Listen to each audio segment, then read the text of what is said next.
Chapter 401, Conflict with Vermilion Bird Academy. I wasn't planning to kill you, but since you're so eager to die, I'll grant your wish. The blue-robed youth lowered his body slightly, pressing Yu Qingli's head down with his left hand while clenching his right fist. Endless spiritual energy gathered on his fist. The punch tore through the space around it, roaring down toward Yu Qingli's head. Just as it was about to land, just a few centimeters away, a calm voice rang out from the side. "That's enough," Su Zimo said flatly. Though his tone was calm, it carried a pressure that instantly blanketed the area. The blue-robed youth froze in place, completely unable to move. Yu Qingli took the chance to crawl up from the ground. Looking at Su Zimo, he said with a gloomy expression, "I lost." "You passed the test," Su Zimo said calmly. Yu Qingli looked up sharply, staring at Su Zimo in disbelief. "I told you to challenge them not because I expected you to win," Su Zimo replied. "What I wanted was an attitude, just like you said, a willingness to stake everything, even your life." Yu Qingli took a deep breath, too emotional to speak. "Kneel," Su Zimo said calmly. "Ha!" Yu Qingli was stunned. "Kneel and take me as your master. If you're unwilling, pretend I never said it," Su Zimo replied indifferently. Yu Qingli was clearly caught off guard. He hadn't expected Su Zimo to say that. A useless master and a useless disciple. What a lovely pair! The blue-robed youth mocked from the side, humiliated by Su Zimo's interference. He assumed Su Zimo was stronger than him, but not by much. After all, Su Zimo had interrupted the test, which meant he had the upper hand in this situation. "You were acting all tough just now. Now look at you, running away like a stray dog. You three-eyed freaks are all trash. You always will be." Others around also began mocking. "This guy doesn't even look older than us and wants to be someone's master? What a joke." Well, birds of a feather flock together. Trash always finds more trash to hang around with. Ignoring the crowd, Su Zimo looked at Yu Qingli and waited for his answer. Yu Qingli closed his eyes for a moment, then slowly opened them. He tidied his clothes and knelt down. "Disciple Yu Qingli kneels before Master today. I ask you to accept me. Though I was born dull-witted, I'm willing to work hard and learn. My parents gave me life, but you will give me purpose. A master's grace is as vast as the sea. Qingli will never forget. From now on, I will work twice as hard and never tarnish your name." He bowed 3 times, deeply respectful. The nearby students burst out laughing. "This freak actually did it. If I knew he was that dumb, I would have tried too. Just another clown trying to show off." Su Zimo ignored the noise. He waved his hand and said with a faint smile, "Get up." Yu Qingli respectfully stood and moved to stand beside Su Zimo. In a low voice he said, "Master, let's go. Let's leave this place. I'll take you to the three-eyed race." "Why should we leave?" Su Zimo asked calmly. "These people mocked us for no reason. Shouldn't they pay for that?" "Master, this is the Vermilion Bird Academy," Yu Qingli replied, a little hesitant. He had accepted Su Zimo as his master, but only because he wanted to seize any chance he could. He wasn't entirely convinced yet. Su Zimo looked too young. If Su Zimo were an old man with an immortal heir, it might have been easier to believe. "Since you're now my disciple, I'll give you a gift as your initiation," Su Zimo said calmly. Seeing Yu Qingli's puzzled expression, Su Zimo stepped forward. He looked at the mocking students and said, "All of you who were mocking just now, you have 2 choices. First, apologize and give me something I find satisfactory as compensation." "I choose the second," one of the students shouted with a smirk before Su Zimo could finish.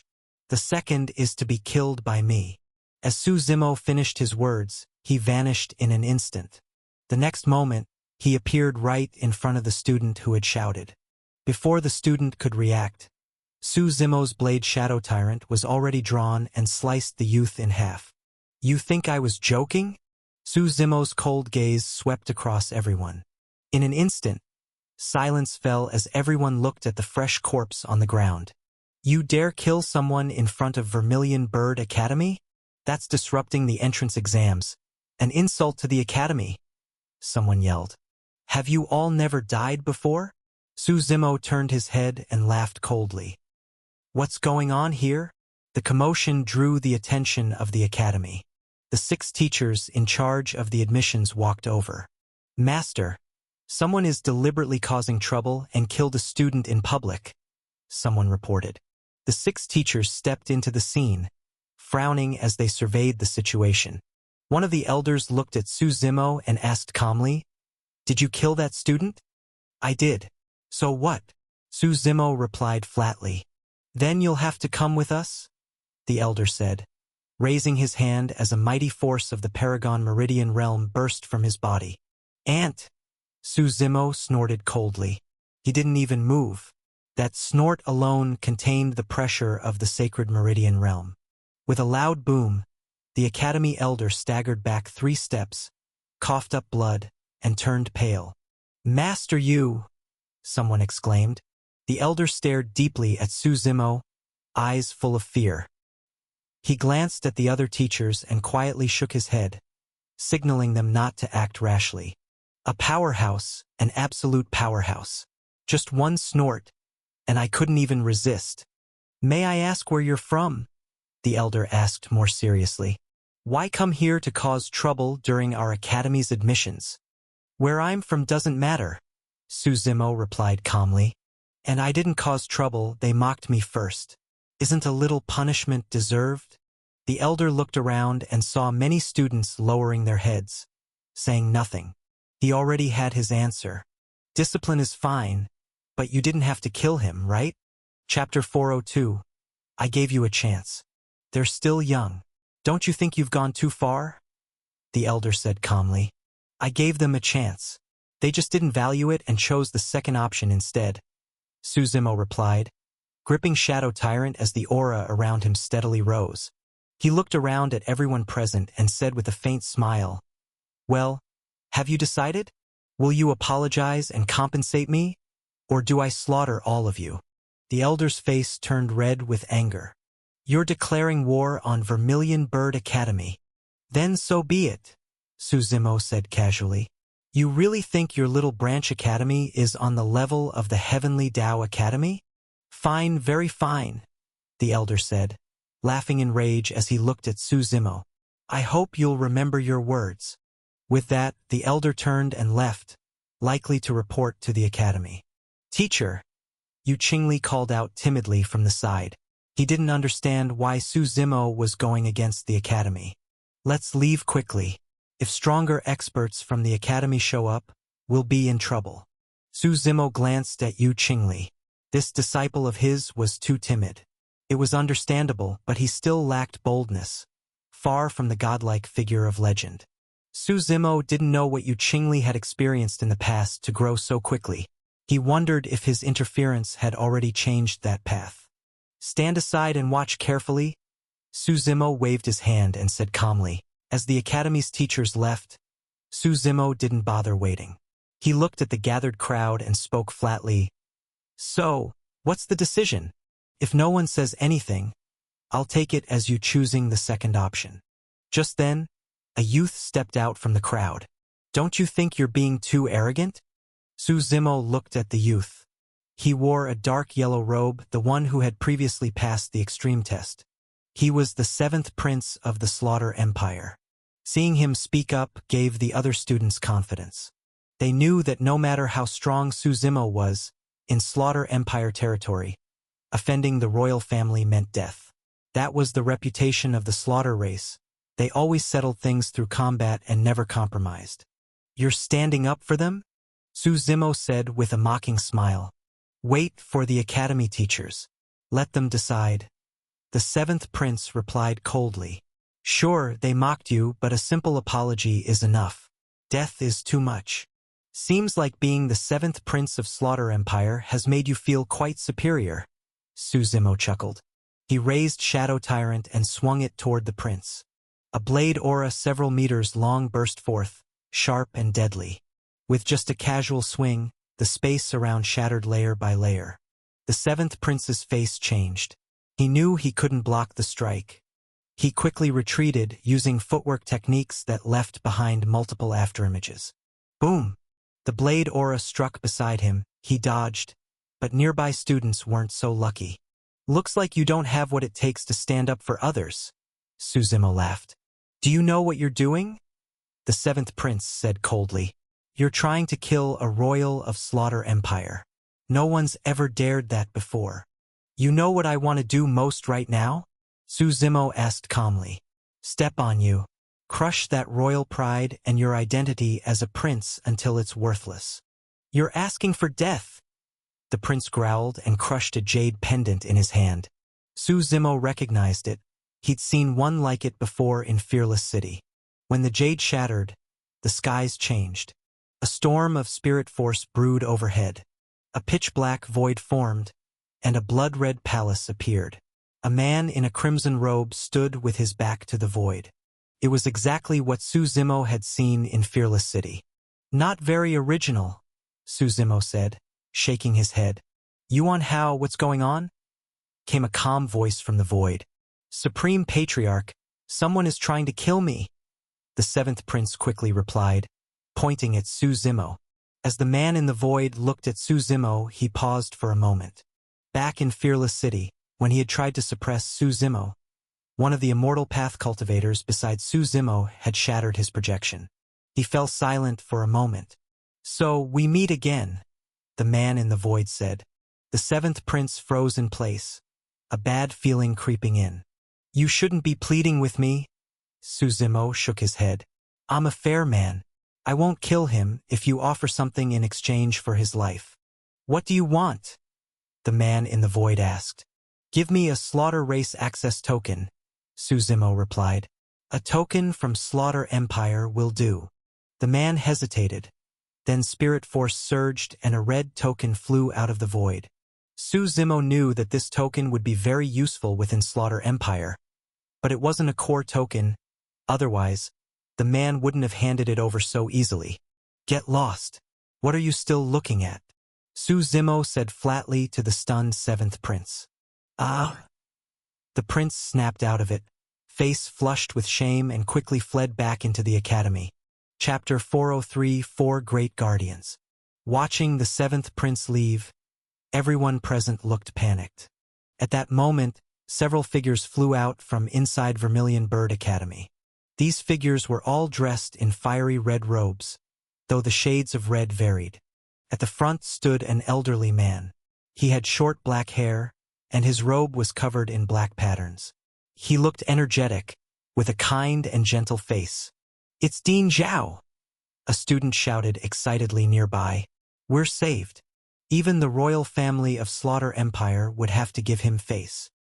As murmurs spread among the students, a total of 6 people emerged from the academy.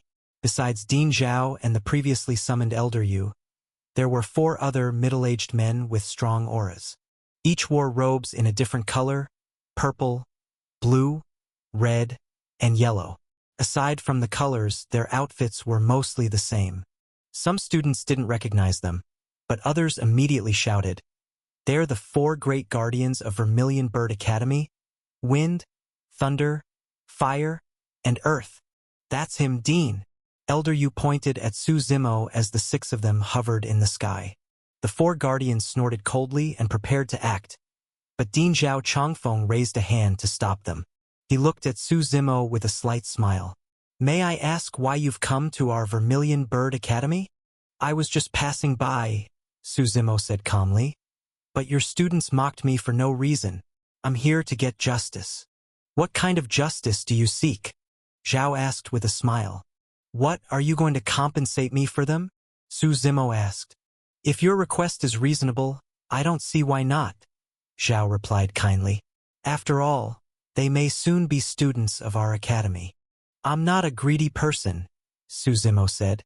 I just accepted a new disciple and want to give him a gift. Your academy's blazing vermilion Godsparrow physique looks good. What do you think? Zhao's expression changed slightly.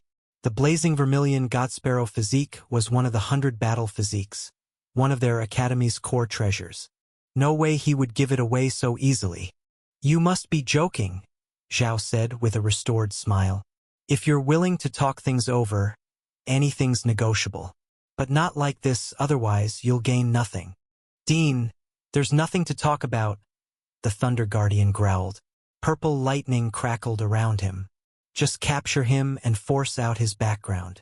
He really thinks we're pushovers. Our academy's philosophy is to teach without discrimination, Zhao replied. If this gentleman is willing, we can offer him a free spot in the academy. You want to teach me? Su Zimo smiled faintly.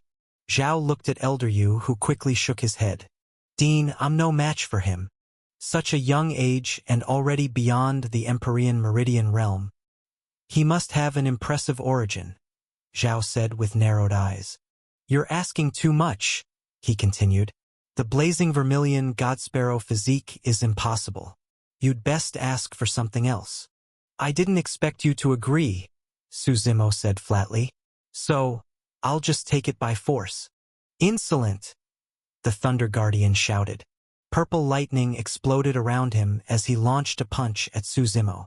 Thunder crashed through the sky, aimed directly at Su Zimo. You're not nearly enough, Su Zimo scoffed. Lightning also burst from Shadow Tyrant in his hand. Thunder roared in the heavens as a sea of lightning appeared. The lightning webbed across the sky like a massive blue net, enveloping everything.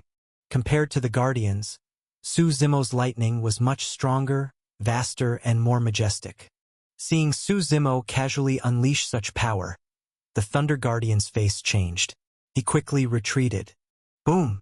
The lightning fell, blasting a deep, bottomless crater into the ground. Black smoke rose from the pit. The Thunder Guardian stared at Su Zimo, shocked. That one casual blow rivaled his full strength. Let's attack together, the Wind Guardian said. Be careful. This guy's not normal. The Thunder Guardian warned, not objecting. Zhao Chongfeng narrowed his eyes but didn't stop them. Partly he wanted to teach Su Zimo a lesson. Partly he wanted to test his strength. As the four Guardians surrounded Su Zimo from four directions, their auras, wind, fire, thunder, earth, merged together.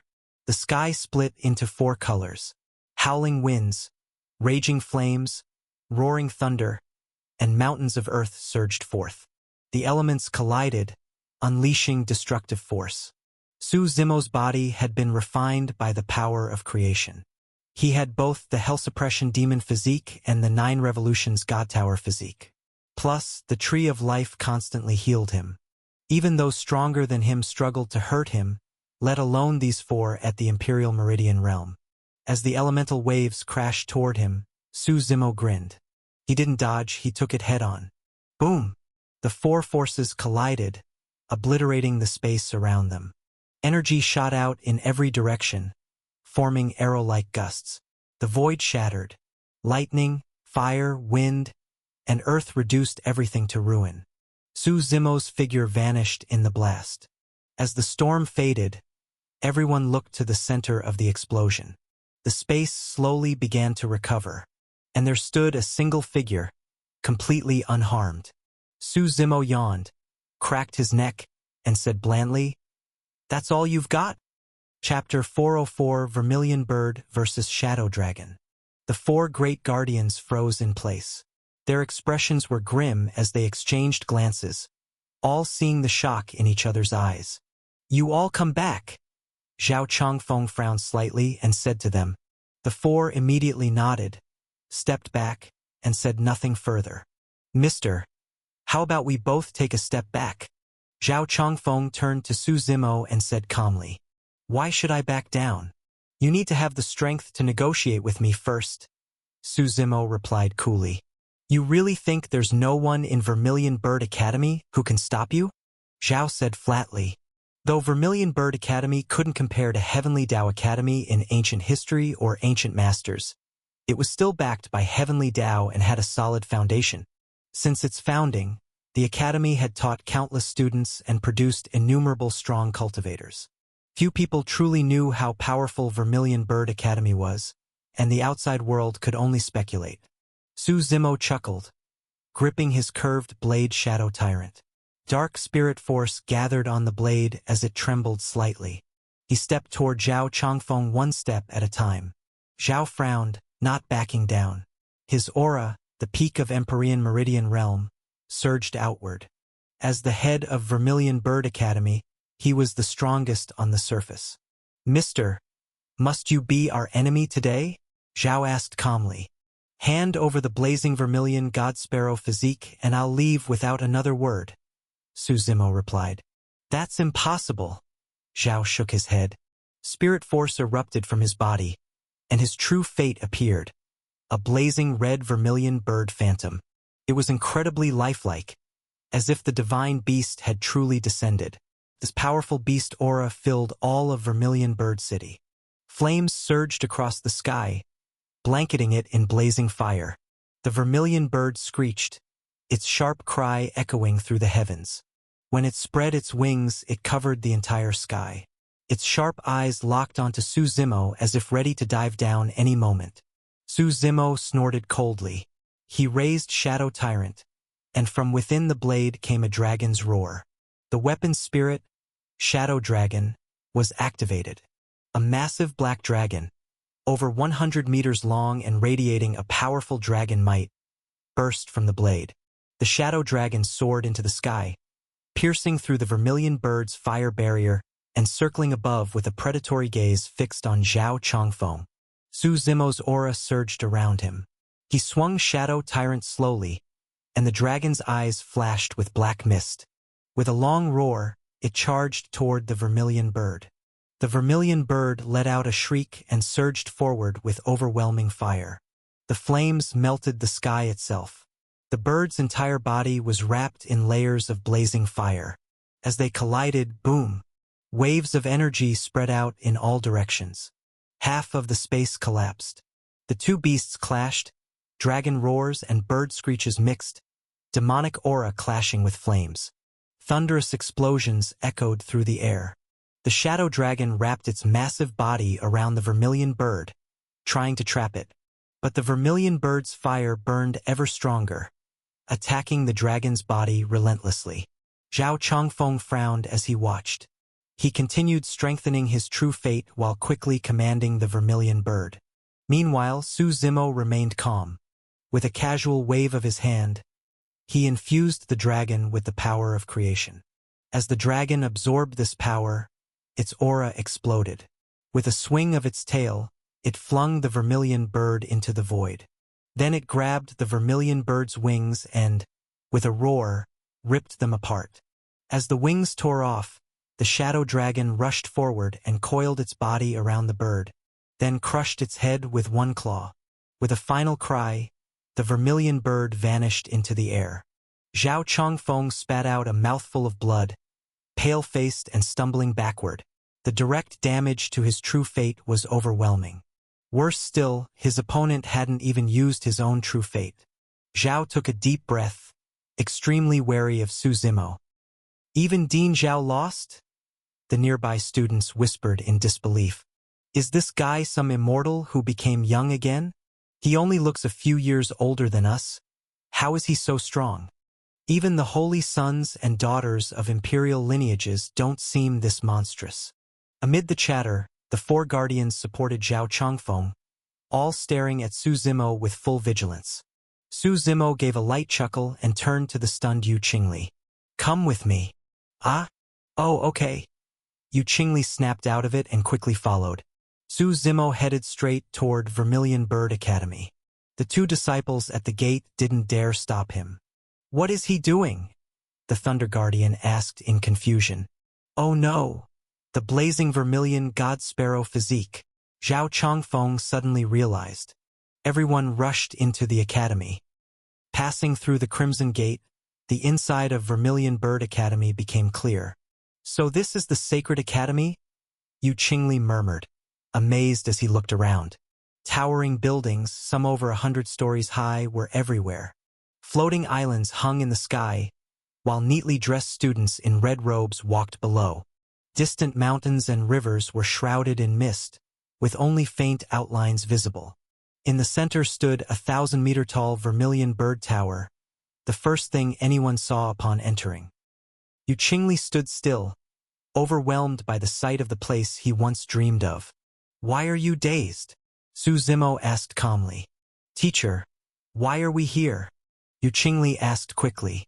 "To take something," Suzimo replied. He led Yu Qingli toward a tower structure. It was common knowledge that Vermilion Bird Academy possessed the blazing vermilion godsparrow physique. However, it had never been given to any student, which many found odd. They soon arrived at a black tower. The tower was 100 stories tall, so high its top was out of sight. Few students were nearby. This seemed like a forbidden area.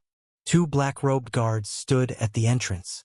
As Suzimo and Yu Qingli approached, the guards immediately blocked their path. Chapter 405 Vermilion Bird Ancestor. "Stop. This is a forbidden area. Do you have the Dean's decree?" One of the black-robed men said to Suzimo. "No, because we're forcing our way in," Suzimo replied with a light smile. Before the 2 black-robed men could react, Suzimo waved his right hand. Spirit force surged, and the 2 of them were sent flying backward. Suzimo kicked open the main gate. The gate was protected by a formation, so he used considerable force. As the gate opened, the light inside was dim. Suzimo and Yu Qingli entered the tall tower together. The tower had 100 floors. The walls of the first floor were inlaid with luminous pearls. The interior was spacious but held only a few shelves. On those shelves were some spiritual tools, though their grade seemed low. As they entered, the entire space on the first floor began to ripple. Spirit force surged, and a figure in a red robe stepped out from the space.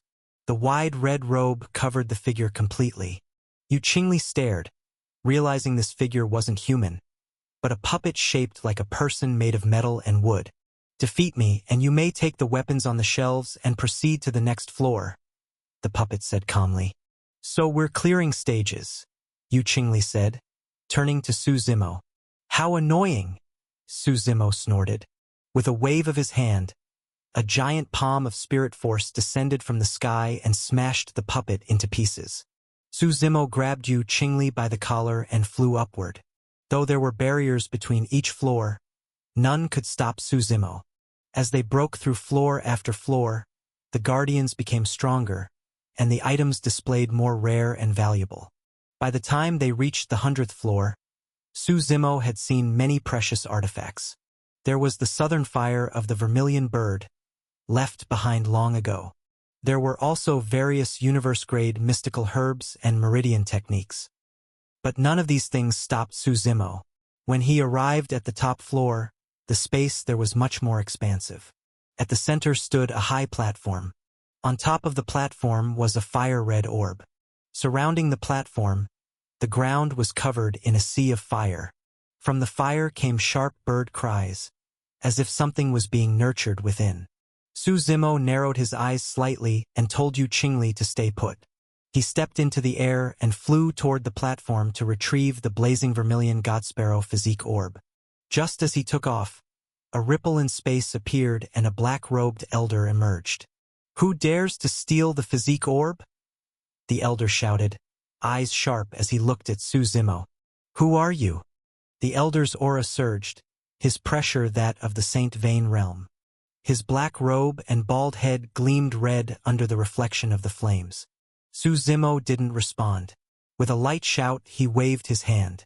A massive hand formed of spirit force descended to suppress the elder.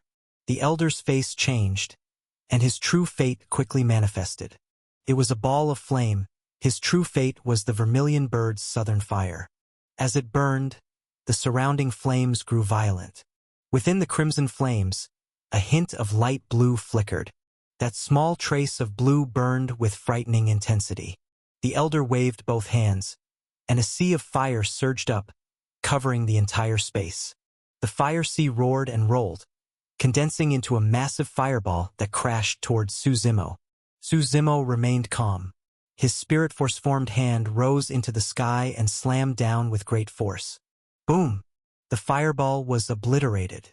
The fire sea vanished completely. As the flames disappeared, the temperature plummeted.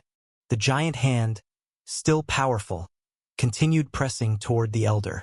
The elder tried to dodge, but the space on the 100th floor was limited. The hand nearly covered the entire space. "Enough!" came a light shout at that moment. A streak of radiant light shot in from outside the tower, directly dispersing Su Zimo's spirit force hand. Su Zimo turned to see a white-robed elder flying in, accompanied by Zhao Chongfeng. This elder carried an ethereal aura. His eyebrows, beard, and hair were all completely white. His long beard gave him a sage-like appearance. His white robe was embroidered with several vermilion birds, all stitched with red thread. The moment he arrived, the entire space seemed to fall silent. An immense immortal pressure subtly radiated from his body. Though it wasn't released intentionally, it still suppressed the entire area. Seeing the white-robed elder, the black-robed elder quickly bowed in respect. "Greetings, Vermilion Bird Ancestor." "Vermilion Bird Ancestor?" Su Zimo glanced over and finally took a serious look at the old man. The founder of Vermilion Bird Academy, regarded as one of the most mysterious ancestors in the Academy's history. Su Zimo knew a bit about his story. Long ago, the Heavenly Tao Academy spread its teachings across the entire primordial heartlands. But with 5 continents separated by endless seas, many students couldn't travel to the Academy, which was on the middle continent. So the Academy's headmaster at the time sent 4 disciples to the East, West, South, and North continents to establish branch academies. Thus began the grand mission of spreading the Tao across the entire world. The Vermilion Bird Ancestor was one of those 4 disciples. Looking at the white-haired old man before him, Su Zimo knew that countless geniuses and legends had once walked out from this man's guidance.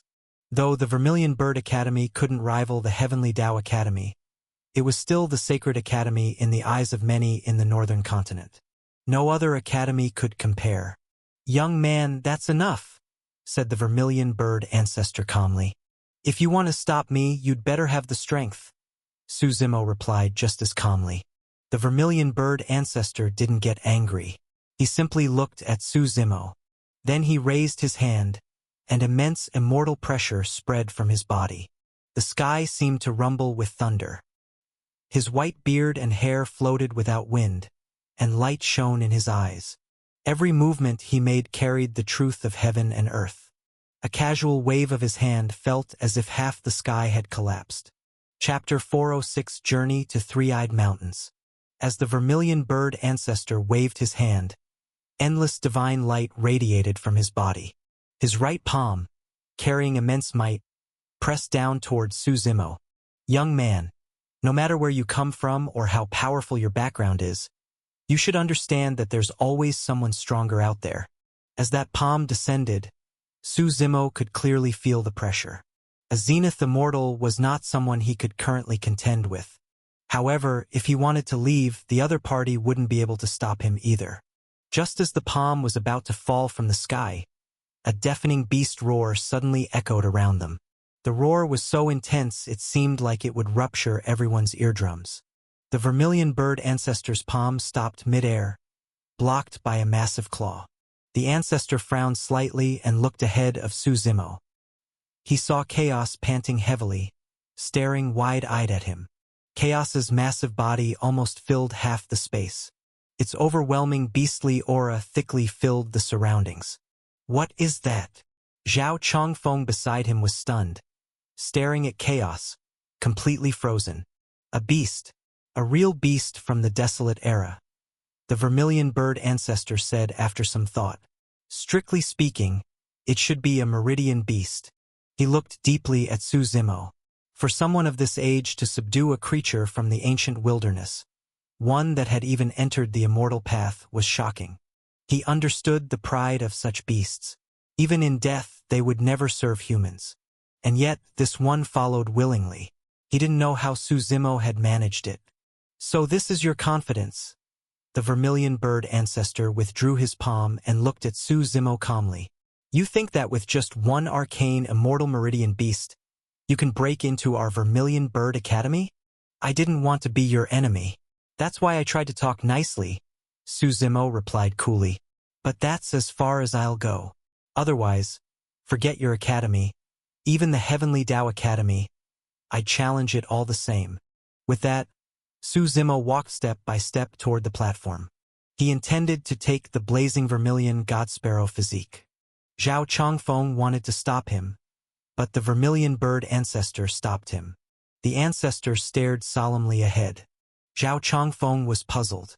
He didn't understand why the ancestor would fear a newly ascended immortal meridian beast.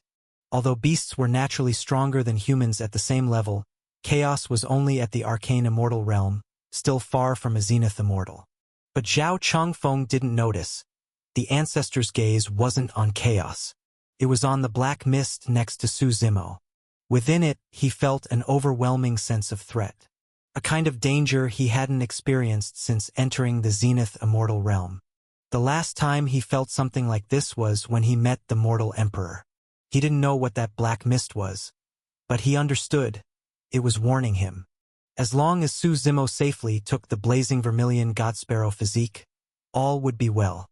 Otherwise, something terrifying would happen. The ancestor took a deep breath, suppressing his urge to act. This matter had to be reported to the Heavenly Tao Academy. It was beyond what Vermilion Bird Academy could handle. Su Zimo took the blazing vermilion God Sparrow physique. It was a fiery red orb, carved with the image of the vermilion bird god beast. The orb felt warm to the touch and seemed to contain endless power. Still not going to thank the vermilion bird ancestor? Su Zimo said with a smile to the dazed Yu Qingli. Ah! Yu Qingli snapped out of it. Su Zimo casually tossed the battle orb to him. He caught it, momentarily lost on what to do, then quickly bowed toward the ancestor and said, "Thank you, ancestor, for the gift." The vermilion bird ancestor narrowed his eyes and carefully studied Su Zimo. He knew how coveted the 100 battle physiques were. Even some grand emperors went out of their way to seek them. Yet Su Zimo had casually gifted it to a newly accepted disciple. He took a deep breath and asked, "May I ask where you come from? Isn't your academy filled with students across the world? Go investigate yourself." Su Zimo replied casually. "Since you've taken the blazing vermilion God Sparrow physique, shouldn't you leave now?" The ancestor said seriously. "Let's go." Su Zimo smiled and said to the stunned Yu Qingli. Yu Qingli had been in a daze the whole time. To him, just entering the academy had once been a dream, let alone seeing the vermilion bird ancestor. Now, he had obtained one of the legendary 100 battle physiques. Watching them leave, the vermilion bird ancestor's expression darkened. "Ancestor, we..." Zhao Chongfeng hesitated beside him. "It's fine. Everything proceeds as usual. Don't speak of the blazing vermilion God Sparrow physique." The ancestor shook his head. "I need to discuss this with the main academy." "I understand." Zhao Chongfeng quickly nodded. "Also, find out his origins as detailed as possible." The ancestor sighed. He looked up at the sky outside the Black Tower. The sky was a bit overcast.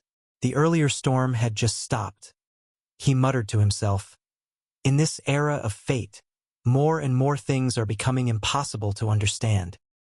Su Zimo and Yu Qingli left Vermilion Bird Academy. "Teacher, where are we going?" Yu Qingli asked. "To Slaughter City," Su Zimo replied. "The capital of the Slaughter Empire." Yu Qingli nodded quickly. "We'll be passing by my three-eyed race. Let me take you there. They'll be happy to know I have a teacher now." Su Zimo nodded. It was on the way, after all. They left Vermilion Bird City and headed north. Since Yu Qingli was only at the Meridian Forging Realm, Su Zimo didn't let him merge with the blazing vermilion God Sparrow physique just yet. He wanted him to reach peak condition first to increase the success rate.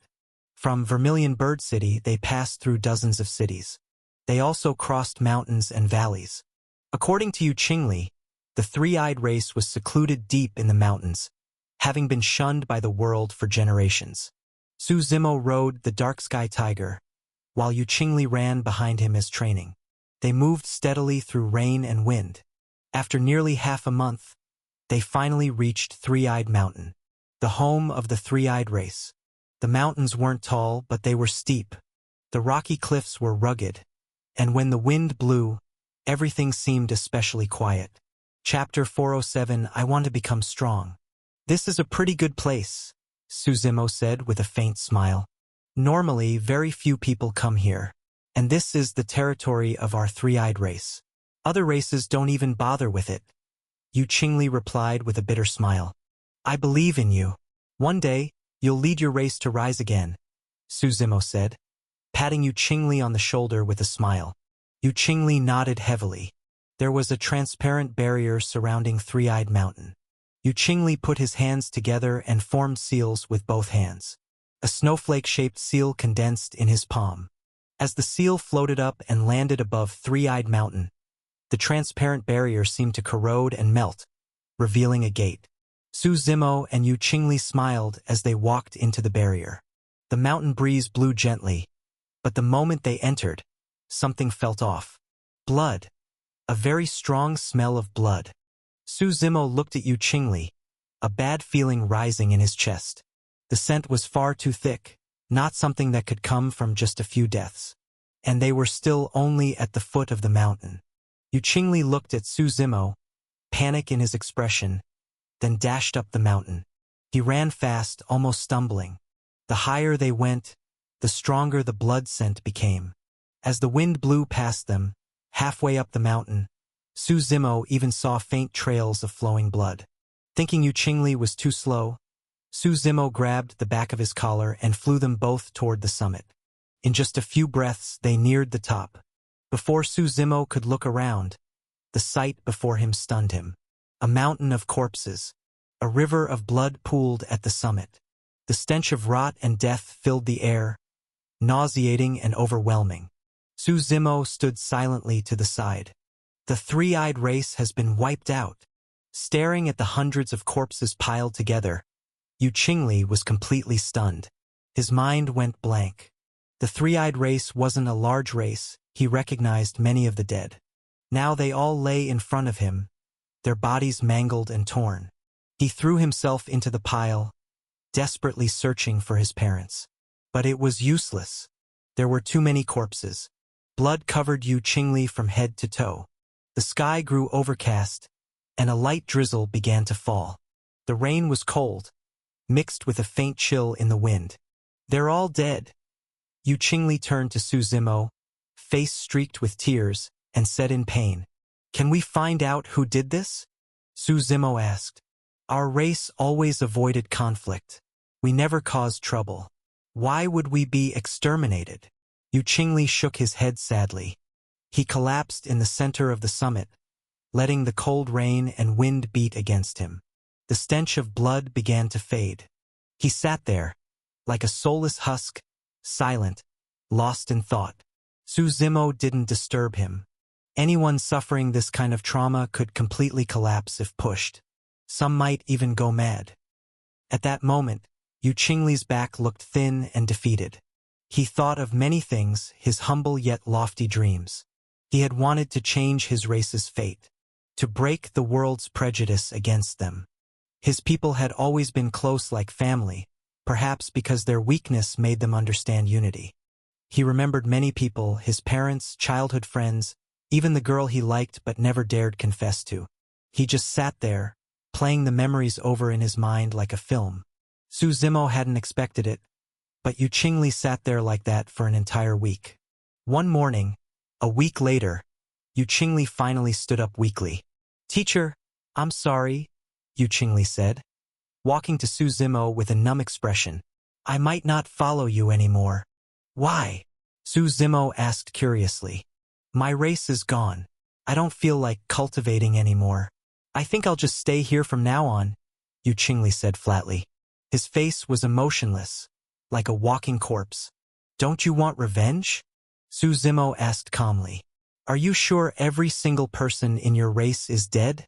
No one could have survived? Don't you want to protect them? Yu Qingli froze at his words. Revenge. Survivors. Those two thoughts reignited something inside him.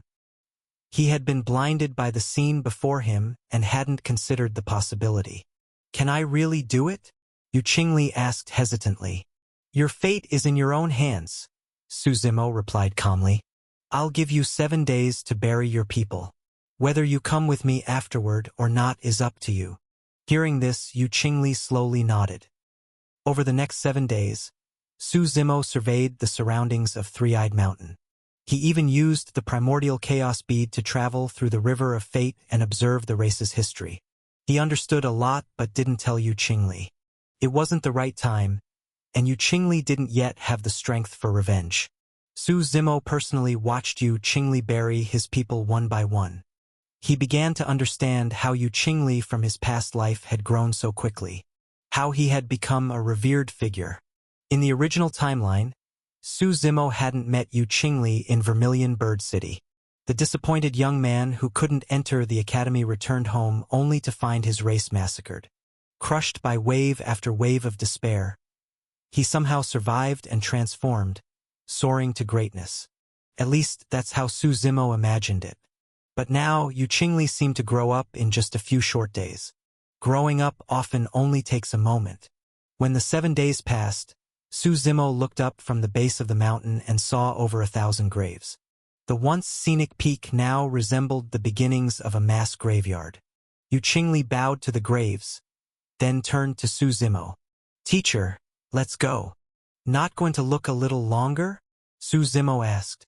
"I want to become strong," Yu Qingli said, lifting his head, eyes shining. Chapter 408 Each on their own path. At that moment, looking into Yu Qingli's eyes, Su Zimo was slightly moved. They were eyes he had never seen before. They couldn't be described with words. Burning, resolute, and yet deep and still, like a pool of dead water without a single ripple. But within that dead water, there seemed to be an unimaginable terror. Su Zimo could feel the silent, desperate madness in Yu Qingli's heart. "Let's go to Slaughter City."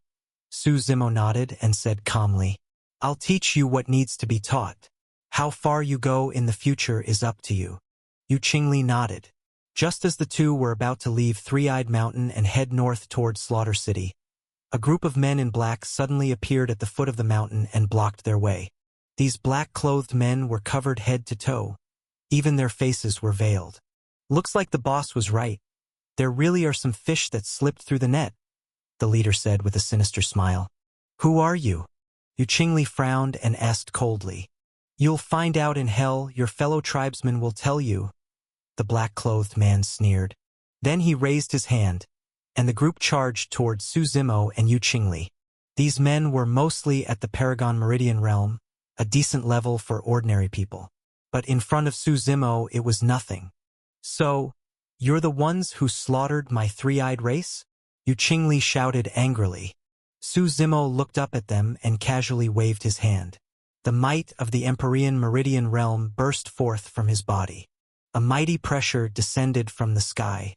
Before the black-clothed men could react, they felt an overwhelming weight crush them, freezing them in place. Even their spirit force stopped circulating.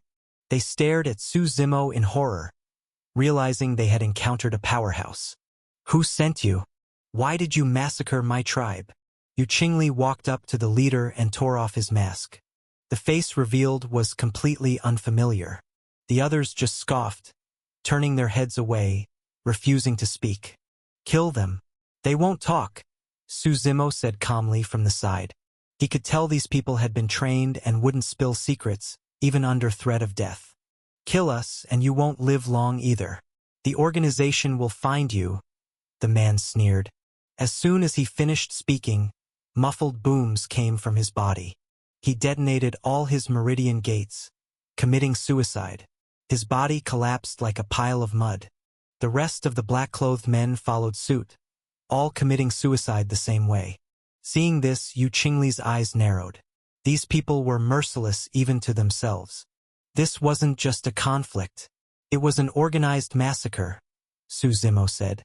Their appearance confirmed what he had seen in the River of Time, and some of his suspicions.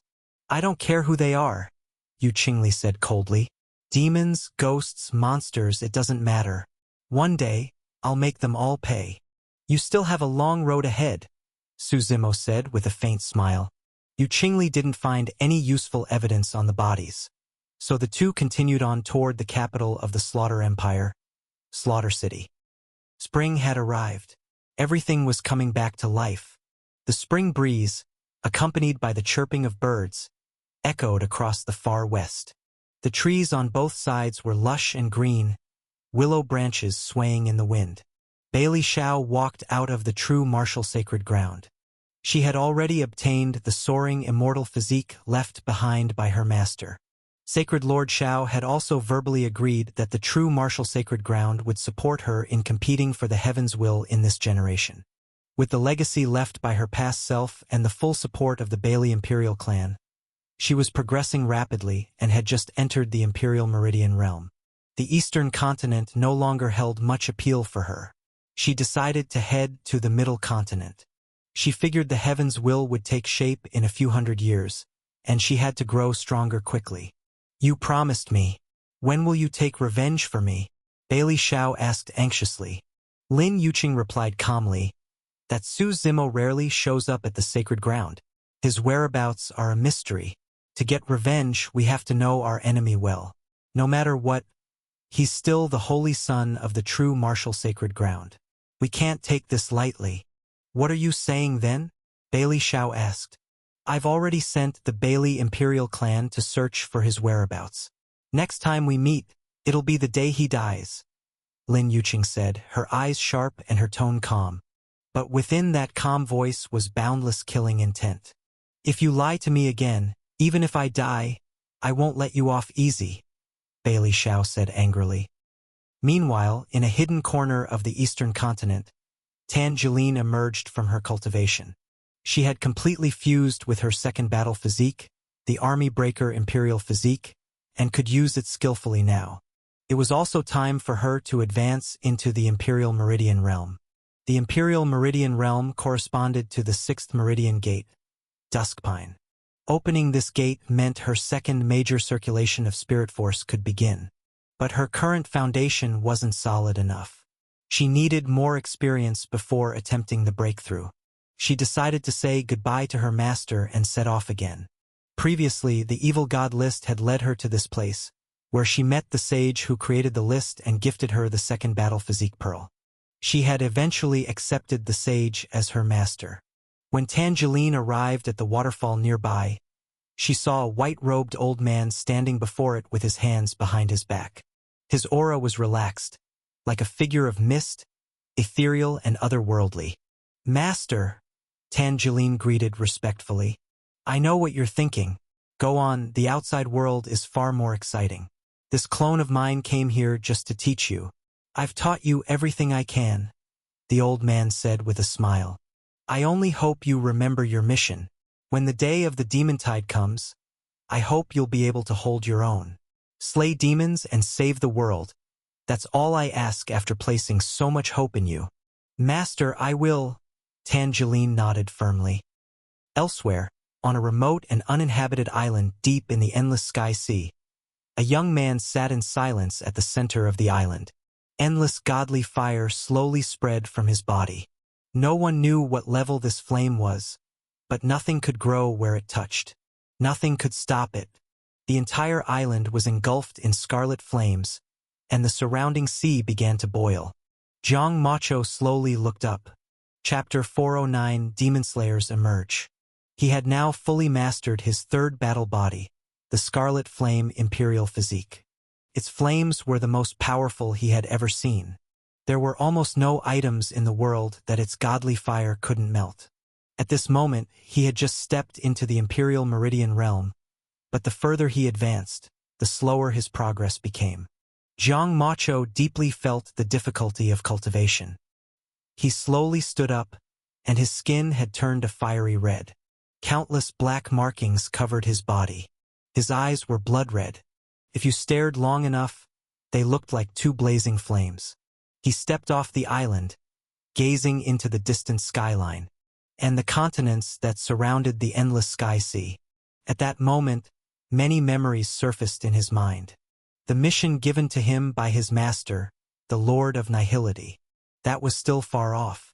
Right now, even supreme primal sacred ground was not something he could confront. He clearly understood his own weakness.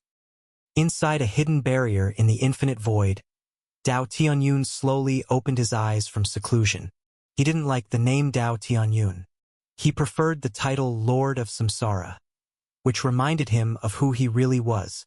He had sworn that everything from his previous life would be redone after reincarnation, to walk the path of invincibility again.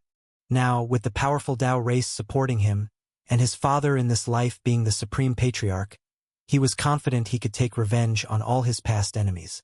Every night, when it was quiet, he would look up at the bright moon.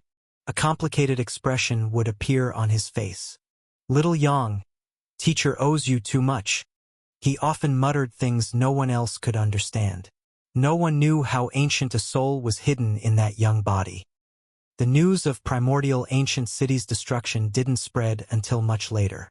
When it did, it shocked the entire eastern continent. As one of the oldest and most prosperous cities in the east, primordial ancient city dated back to the desolate era. It had survived countless catastrophes and had been rebuilt many times. But now it stood silent and empty. The most powerful family in the city, the Yi clan, had been completely wiped out. No one knew who the killer was, and there were no clues to investigate. Now the ancient city quietly stood upon the land. The setting sun cast its last rays across the horizon. The afterglow lit the city in a deep red. Its former prosperity was now just a distant memory. No one dared settle there anymore, for who could withstand another massacre? Today, a few willow trees swayed alone in the wind. In this deserted city, people arrived for the first time in a long while. 3 young people in blue robes descended from the sky. 2 women and 1 man. After entering the city, they found it completely deserted.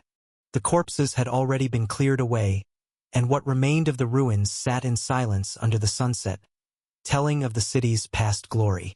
"Kuer, Sister Yujing, this place is really desolate," said the young man, Lan Shixian, with a smile. "Those demons deserve to die. This was once one of the most prosperous cities in the east," Lan Yujing said bitterly. "Let's first assess the situation. We're not yet certain if it was the work of demons." Lan Kuer shook her head slightly. The 3 searched the city but found nothing unusual. Lan Kuer took out a compass-like object from her storage ring. She pricked her finger and dropped a drop of her true blood onto it. The compass began to tremble violently. This needle swung erratically. "What does that mean?" Lan Shixian asked curiously. Before Lan Kuer could reply, the compass exploded with a loud bang. Lan Kuer frowned slightly and said quietly, "This is bad." "What's wrong?" Lan Yujing asked, confused. This time, the demon is too powerful. The demon-seeking compass can't detect it. Lan Kuer replied, "According to our family history, this might mean a true infernal archon has appeared. So what do we do now?" Lan Yujing asked urgently. "Let's leave someone here to keep watch while I report back to the clan. We'll wait for the patriarch's decision," Lan Kuer said. After thinking for a moment, Lan Shixian said, "I'll stay. You and Sister Yujing go back." "Be careful." Lan Kuer nodded slightly without objection. Slaughter City was known as the capital of the Slaughter Empire. Long ago, the Slaughter race conquered and founded an empire here. The very first city was Slaughter City. From this base, after countless years of war, the Slaughter Empire's vast territory was formed. Su Zimo and Yu Qingli traveled for half a month and finally arrived at Slaughter City from Three-Eyed Mountain. It was just around dusk, and from a distance the city looked grand and expansive. Although it was silent, it radiated an intense killing aura. If one stared too long, it felt as though that aura would wrap around them. As night fell, the city faded into darkness. Su Zimo and Yu Qingli entered the city. They found 2 rooms in the largest inn. Su Zimo planned to stay the night and take the teleportation array to the Celestial Tiger Empire the next day. The night passed without incident. When the sun rose the next day, Su Zimo took Yu Qingli toward the teleportation array. It was located in the northern part of Slaughter City. It was heavily guarded, and each use required a significant fee. As a result, there weren't too many people there. The teleportation array was situated in a plaza surrounded by barriers. Su Zimo paid the fee at the registration counter. The array was ready but wouldn't activate for another 2 hours. It wasn't too long, so Su Zimo waited patiently. However, a scene across the plaza caught his attention. On the opposite street, a small stall had been set up. No one knew what it was for, but it had drawn a large crowd. People were lined up, chatting and discussing animatedly. That Master God Diviner is really accurate. My family lost something recently, and we searched everywhere. After he gave me a hint, I found it as soon as I got home. No kidding. I had my fortune told here too. He said there'd be a good or bad event within 7 days. I didn't believe it, but yesterday my neighbor suddenly died of an illness. Chapter 410 Master God Diviner. What are those people doing? Yu Qingli asked curiously. Not sure, but sounds like there's a fortune teller who's really accurate. They're probably all waiting for a reading, Su Zimo said with a smile. Want to check it out? Sure. Maybe he can even tell me who my enemy is. Yu Qingli replied seriously. Su Zimo chuckled and led Yu Qingli over to the small stall. There was a long line in front of the stall, but everyone queued up orderly. No one dared to cut in line. Su Zimo stood aside with interest. The stall owner was a middle-aged man dressed in a simple coarse robe. There were even a few patches on it. Beside him stood a black banner, which had a few words written on it. Yin Yang, 5 elements, astrology, 8 trigrams and 6 lines, geomancy and feng shui. At the very top, 2 large white characters stood out. God Diviner. Su Zimo found it amusing. A woman was sitting in front of the middle-aged man. The man sat still with his eyes closed, as calm as a mountain. He asked, "What do you want to know?" His voice was hoarse, as if forced out of his throat.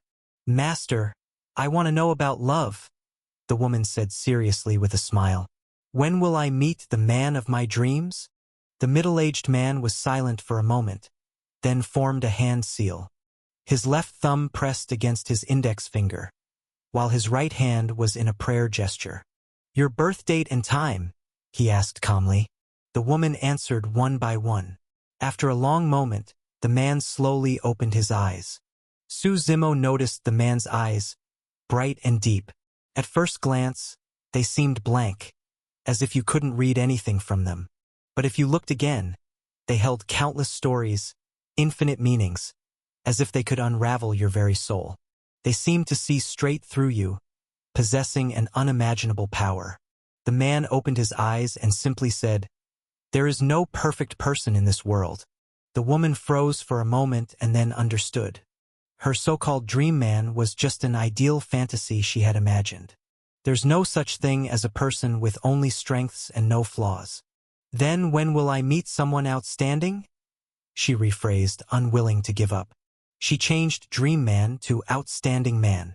The man paused and said, "When you go back, study the 4 books and 5 classics, practice music, chess, calligraphy, and painting. Do this for 3 years, and you will meet him." Hearing this, Su Zimo chuckled on the side. This man was interesting. He was basically telling her that if she wanted to meet someone outstanding, she had to become outstanding herself first. Like attracts like, outstanding people are often surrounded by others just as excellent. Many people want their soulmate to be a peerless hero. But if you don't improve yourself, why would a hero choose to be with you? The woman blushed, seemingly out of embarrassment. As she left, others in line came forward with their questions. People asked all sorts of things, and the middle-aged man always responded in a way that was insightful, grounded in worldly wisdom.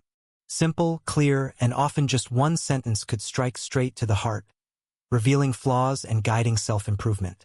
Yu Qingli looked at Su Zimo and asked, "Teacher, do you think he really can tell fortunes?" "These things depend on belief," Su Zimo replied with a smile. As the line grew shorter, it was finally Yu Qingli's turn. As soon as he sat down, the middle-aged man smiled with interest and said, "Three-eyed demon race?" Yu Qingli nodded. The man closed his eyes and remained silent for a moment. Finally, he opened his eyes, sighed, and said, "A calamity you cannot avoid. You already know? Yu Qingli asked, shocked. He hadn't said anything yet. I can only glimpse a corner. The fog is too thick. I can't see clearly, the man replied calmly. I want to know who my enemy is, Yu Qingli said eagerly. Endless cycles of revenge. When will they end? The man sighed. Then root them out completely, so nothing ever grows back again, Su Zimo said with a smile from the side. You carry too much killing intent. The man frowned, glancing at Su Zimo. Have you never killed? Su Zimo asked with a smirk. I only kill those who deserve to die, the man said, eyes half closed. And who decides who deserves death and who doesn't? Su Zimo replied. Who has the right to judge what is good and what is evil, life and death? The man was silent for a while. Finally, he looked up and asked, Do you want a reading? Sure. Give me one too, Su Zimo said as he sat down, smiling. What do you want to know? My destiny. Birth date and time. The man began forming the same hand seal as before. This time he kept his eyes closed for a long while. At times his brow furrowed, other times it relaxed. Finally, he opened his eyes slowly. He looked deeply at Su Zimo and said, You were born into a power beyond what ordinary people can imagine. Because of that privileged birth, your life was meant for some achievements. But you were arrogant, invited trouble. Your later years will be filled with loss and regret, and you will die in bitterness. Su Zimo went quiet for a moment. What the man had said was exactly what happened in his previous life. Had he not been reborn and used the primordial chaos bead to defy fate, this would have been his tragic path. Then how do I change my fate? Su Zimo asked. Fate is fixed. The man shook his head. Fixed by who? The heavenly Tao. The river of fate. Su Zimo asked again. The man didn't answer, only pointed upward. You people from Celestial Secrets Valley really know your stuff, Su Zimo said, staring at the man. Once you leave the valley, you no longer speak of destiny, the man replied, shaking his head. Su Zimo smiled, then turned to pat Yu Qingli's shoulder. All right, time to go. But I still don't know who my enemy is, Yu Qingli said hesitantly. He's not going to tell you, Su Zimo replied, shaking his head slightly. Chapter 411 Carefree Water. Su Zimo pulled Yu Qingli away. He had figured out that the middle-aged man calling himself God Diviner was actually someone from Celestial Secrets Valley. Celestial Secrets Valley was a very unique existence in the northern continent. The cultivation techniques they practiced were mysterious, allowing them to glimpse into the River of Fate. But compared to Su Zimo, who could directly travel through the River of Fate, Celestial Secrets Valley's so-called glimpsing was just seeing a corner of it.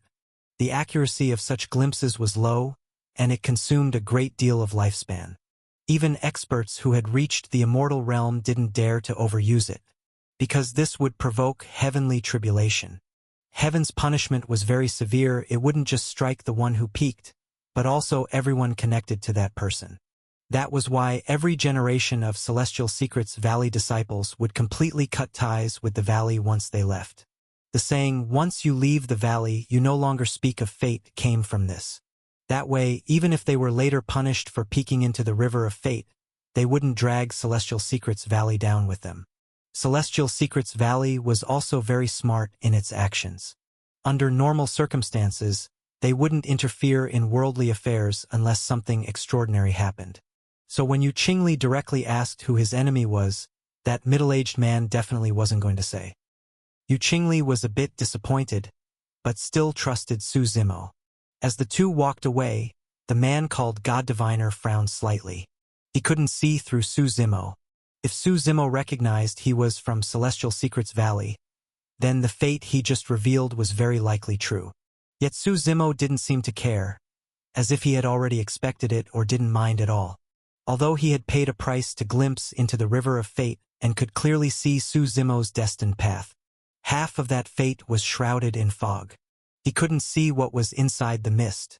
The teleportation array was ready, and Su Zimo and Yu Qingli set off toward the Celestial Tiger Empire. This teleportation array was more advanced than any Su Zimo had taken before, faster and more comfortable.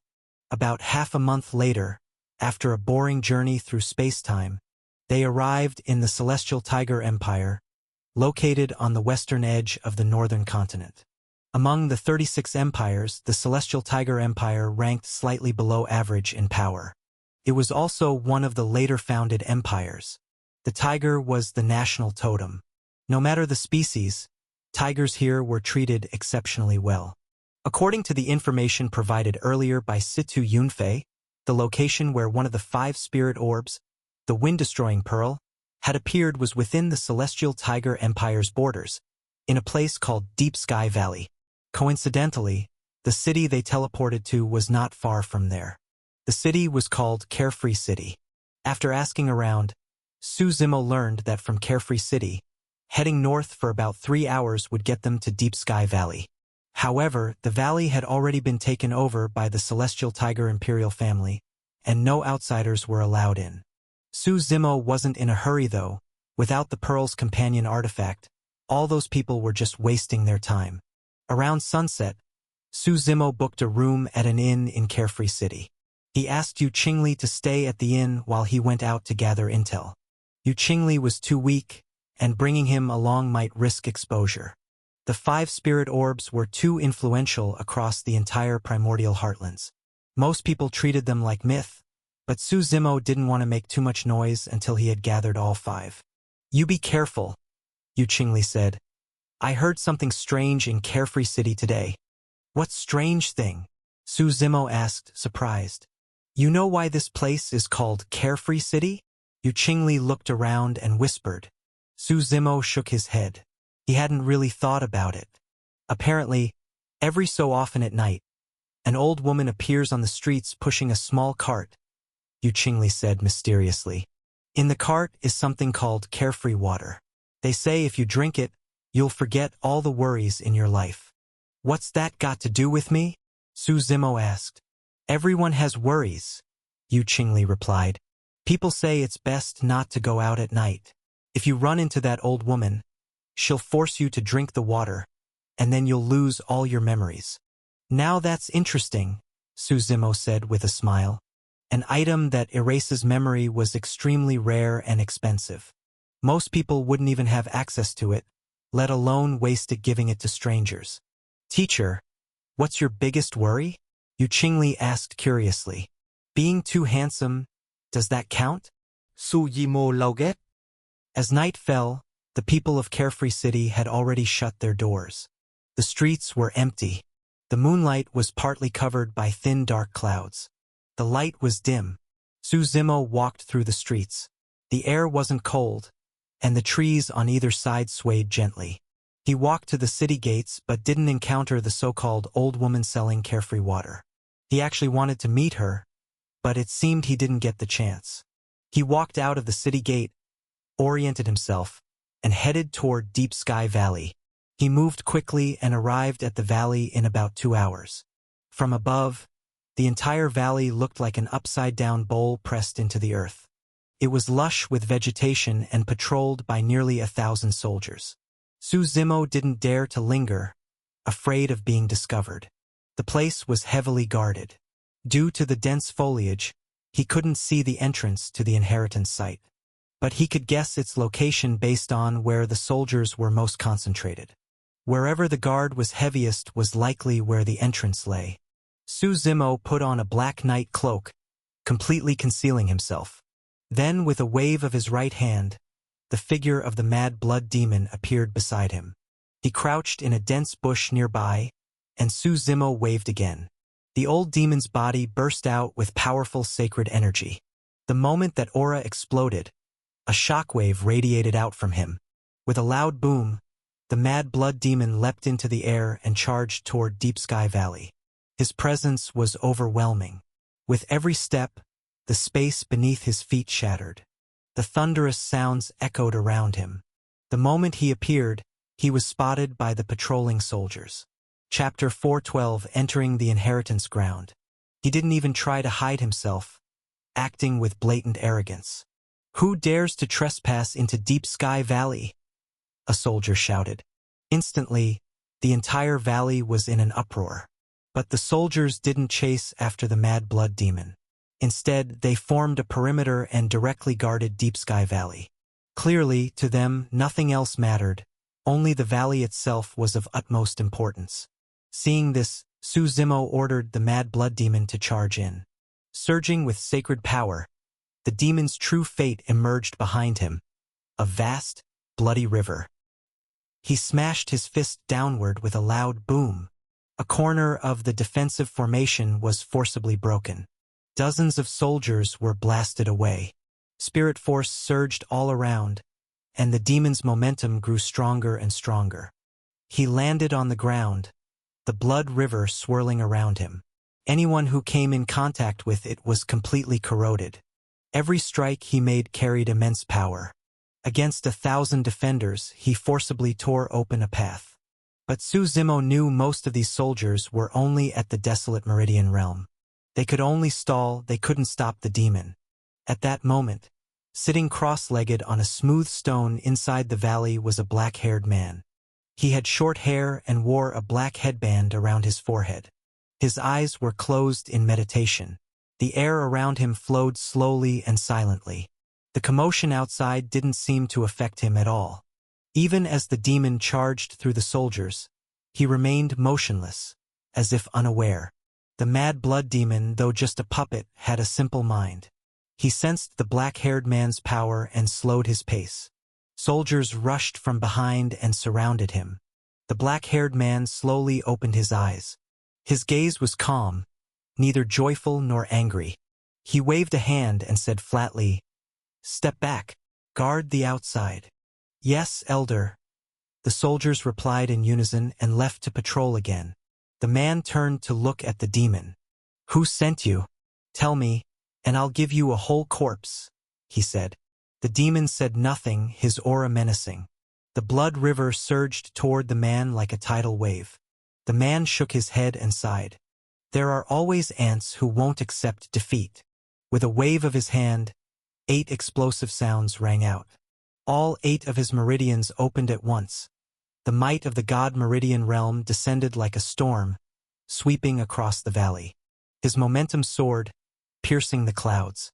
The lush plants around him thrashed violently in the wind. The stone he sat on cracked bit by bit. His robe fluttered wildly with no wind, rustling sharply. His gaze was deep and dark. He raised a massive hand from the void, and a sonic boom echoed from above. Another loud explosion followed.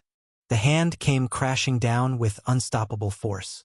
The Mad Blood Demon didn't even have time to resist.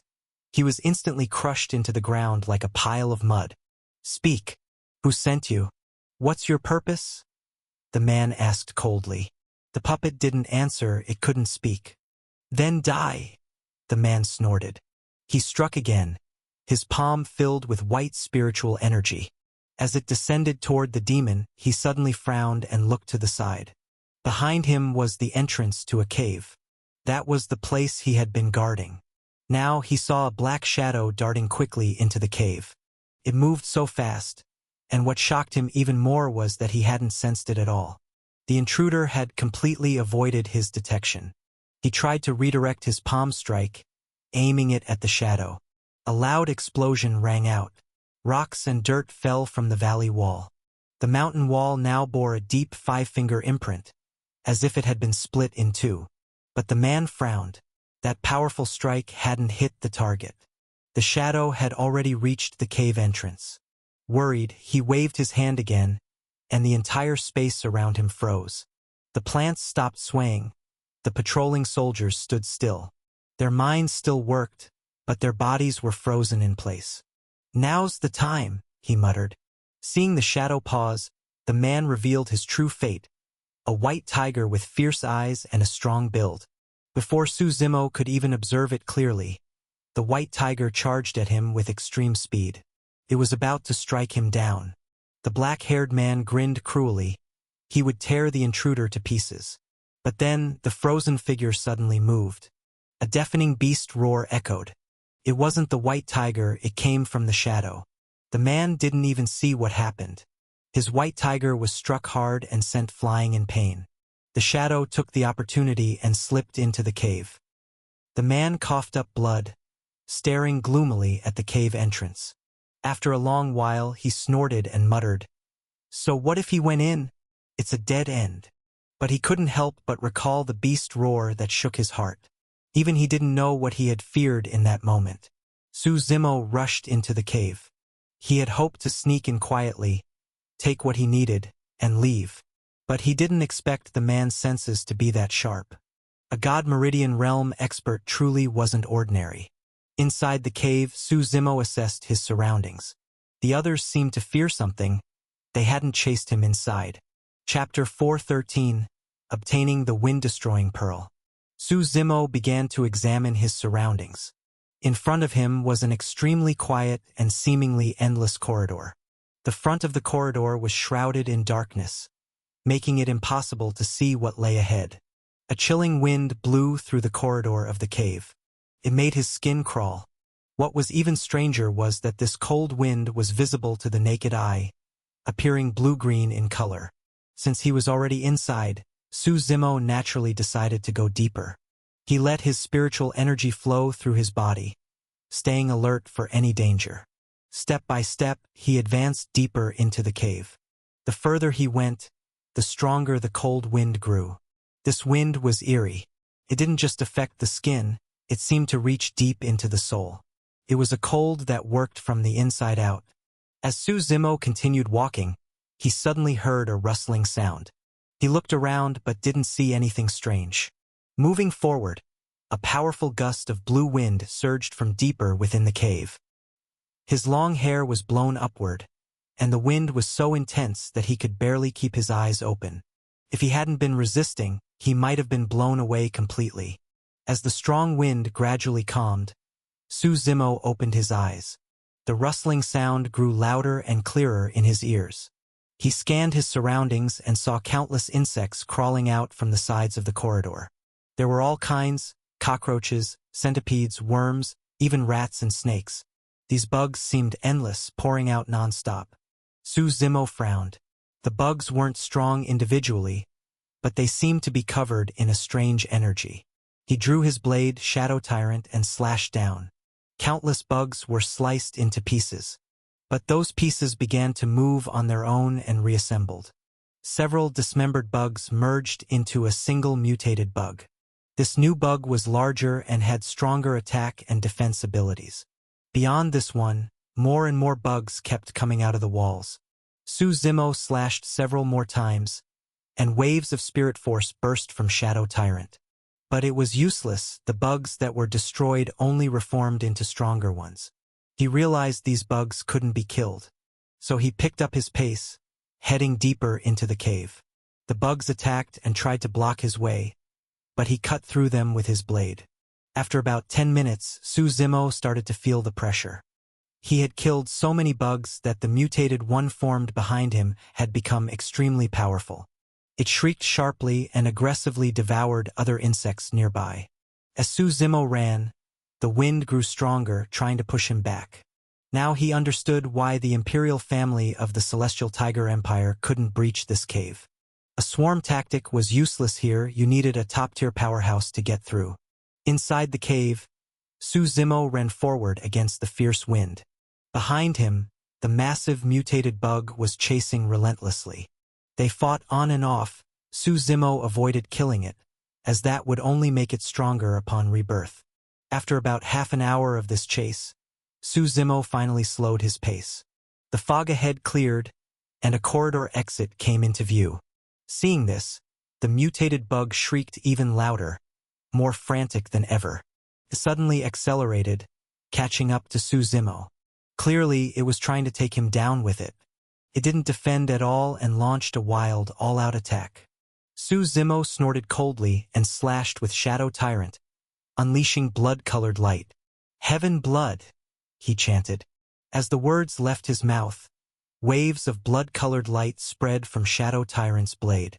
The red glow lit up the cave ceiling in a deep crimson. Blood pooled into a raging river above, with Shadow Tyrant at its center. Su Zimo raised the blade high, then brought it down. Booming echoed overhead. All the blood-colored energy converged into a single point at Shadow Tyrant's tip. As he slashed, the space around him shattered. Time itself twisted and distorted in the corridor. Seeing this, the mutated bug didn't dodge, it chose to self-destruct. Its skin turned crimson, its face twisted. Its belly pulsed violently, as if something terrifying was growing inside. "Not afraid of dying, huh?" Suzimo muttered, annoyed. He quickly withdrew Shadow Tyrant and leaped backward. With a loud explosion, a shockwave spread out from the bug's center. The cave beneath his feet trembled. Debris rained from the ceiling. He was blown away, crashing into another corridor entrance. Suzimo wasn't too worried about the injury. His tree of life healed him instantly. His inner true fate world functioned as normal. Everything was fine, except for one strange thing. The purple flower he had brought from outside was now absorbing energy from the god world. Originally, it had only 4 petals. Now it had 6, each covered in mist. It seemed to be nurturing something. Suzimo found this interesting, but chose not to interfere. He figured it was best to let the flower develop on its own. Inside his true fate world, there wasn't much it could threaten. Stepping out of the cave, Suzimo looked around. After exiting the corridor, the space opened up. He stood in a large hall hundreds of meters tall and incredibly vast. Upon entering, he noticed a difference. The blue wind in the corridor had been icy cold. But here, the wind had turned red. The red wind was warm, almost scorching.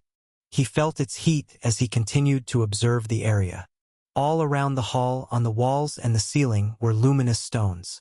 These glowed brightly in the dark. There were 10 pillars inside the hall. 5 were blue, 5 were red. They circled around the hall, forming a ring. At the center of these 10 pillars was a raised platform. Chapter 414, Celestial Tiger Empire. The platform was 1 meter high, colored in shades of green and red. No one knew what material it was made from. Suzimo walked up and looked around carefully. He found that there were 2 small slots on top of the platform. One was empty, while the other held a round bead. The bead was blue-green, like a piece of amber, extremely pure. Its surface was smooth and shiny, and its inside was crystal clear. One glance was enough for Suzimo to realize that the 10 surrounding pillars were not ordinary. But the platform sat right at their center. Suzimo thought for a moment and then stepped into the circle formed by the pillars. A buzzing sound immediately rang out around him. As soon as he entered, the 10 pillars lit up with bright blue light. The light shot straight into the sky with a powerful presence. Above the hall, the winds roared and clouds swirled, waves of air blasting through like a mighty river. The blue light from the 10 pillars connected together, forming a circular barrier that surrounded Suzimo. The barrier began to shrink slowly. Suzimo frowned. He could sense that this barrier held a terrifying power. Touching it would mean certain death. So this is the power of the wind-destroying pearl? Suzimo muttered quietly. As the barrier slowly closed in, he knew he would eventually be destroyed by it. He raised Shadow Tyrant, his spirit force surging. He slashed several times, trying to break the barrier. But it was unbreakable. None of his attacks made a dent. Looks like Situ Yunfei didn't lie to me. This barrier is already at the level of the Path of Tao. Even an immortal path cultivator may not be able to break it. Suzimo shook his head slightly and took out the companion artifact item from his storage ring. As soon as it came out, it started trembling. Looking at the empty slot on the platform, Suzimo inserted the item into it. The moment he did, the entire inheritance ground began to shake. Cracks formed in the ground beneath his feet. The platform in front of him shook even more violently. The surrounding barrier shattered, and 10 beams of light shot out from the 10 pillars. These beams gathered at the platform. The platform trembled and then shattered. A green bead slowly rose from the center. It was about the size of a fist, but the power inside it was immense. This is the wind-destroying pearl, one of the 5 spirit orbs. Suzimo murmured curiously. He reached out and took the pearl into his palm. The process went surprisingly smoothly. The pearl felt cold to the touch, but other than that, it seemed like an ordinary bead. The 10 pillars that had emitted the beams of light turned to stone. Cracks covered them, as if they might collapse at any moment. Without wasting time, Suzimo stored the wind-destroying pearl in his True Fate world and rushed to leave. Without the support of the pearl's power, this place would soon collapse. Explosions echoed throughout the cave. Suzimo sprinted out, passing through the corridor surrounded by violent wind. He finally returned to the area of Deep Sky Valley he had entered from. Moments after he exited, a thunderous explosion erupted behind him. Half of the valley collapsed into rubble. Dust filled the air and boulders rained down. Wiping the sweat from his forehead, Suzimo turned and saw that the soldiers who had been patrolling the area were now gone. Only 2 figures stood at the edge of the valley, eyes closed in meditation. One of them was the black-haired man from before. The other was an old man in green robes. The elder didn't exude any powerful aura. He looked like a normal old man, sitting cross-legged by the mountain wall. As Suzimo emerged, both men opened their eyes. The black-haired man's presence was like a wild lion, fierce and aggressive. "Master, that's him," the black-haired man said urgently, pointing at Suzimo. His God Meridian aura surged, and the white tiger phantom behind him watched closely. He hadn't caught the roar clearly last time, but now he wanted to know what had caused that fear in him. Suzimo glanced at the collapsed cave behind him, then looked up at the 2 men on the mountain wall. "You're really persistent, huh?" Suzimo said with a grin. "What did you get in there?" the black-haired man asked sharply. Though they had guarded Deep Sky Valley for some time and had sent many people in to explore, not one had ever made it out alive. So even they knew very little about what was inside. "What if I said I got nothing? Would you believe it?" Suzimo replied with a smile. "Then we'll just capture you and interrogate you slowly," the man growled. Suzimo shook his head slightly and said calmly, "All these years, your Celestial Tiger Empire's power hasn't grown much, but your arrogance has. If the White God King hadn't stepped in during that great war, it's your people who would have been wiped out." The black-haired man's face twisted in anger, veins bulging on his forehead. But the old man beside him remained calm. He gave Suzimo a surprised look. "How do you know about that?" he asked. Though it wasn't a top-secret matter, only the upper levels of various nations knew. Ordinary people had no access to this kind of knowledge. "You don't need to know. I'm not in the mood to tangle with you," Suzimo said. "What's inside that cave? You couldn't handle it." He didn't say more. The origin of the Celestial Tiger Empire wasn't especially remarkable. They weren't human. If traced back, their race was called the Falling Insect Race. Their bloodline was similar to tigers, but also had a trace of divinity. This divine trait gave them more intelligence than normal tiger beasts. Back then, tigers weren't even called tigers. People referred to them as big bugs. The founding of the Celestial Tiger Empire began with one man, a youth named Baizé. He was the son of the then chief of the Falling Insect Race, a noble identity. But he was born with a congenital disability. His father, the clan leader, thought Baizé's birth disgraced his honor, so he abandoned him in the wilderness. Luckily, Baizé's fate wasn't sealed. A passing tiger saved him and brought him back to its den. And that was the beginning of his legendary life. Chapter 415 White God King. Back then, the people of the Falling Insect Race actually looked down on the tiger race. Even though their bloodlines were quite similar, the Falling Insect Race always considered themselves a superior race. As for the tiger race, they were merely the lowest, most ignorant of the beast races. When that tiger passed by, it didn't eat Baizé. Instead, it took him to its lair and started feeding him. Baizé grew up day by day among the tiger race. He always considered himself one of the tiger race.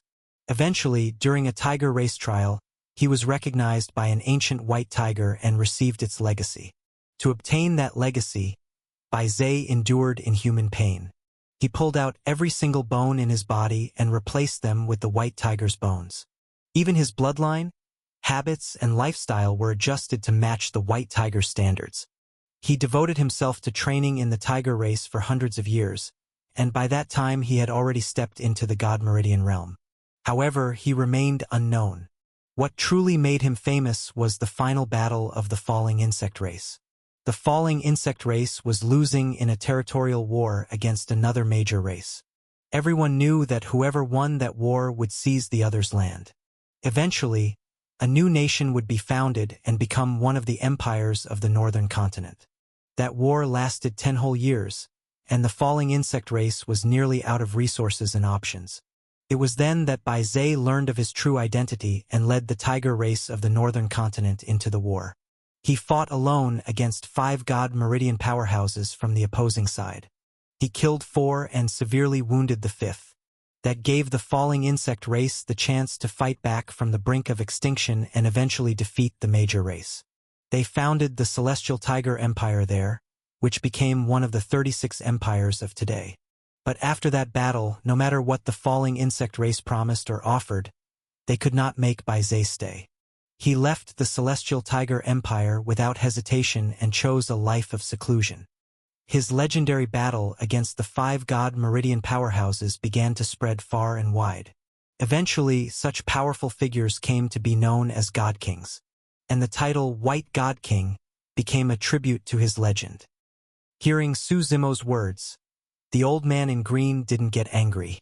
He simply said calmly, "What happened back then was just a story exaggerated by people. The founding of the Celestial Tiger Empire didn't rely only on the God King.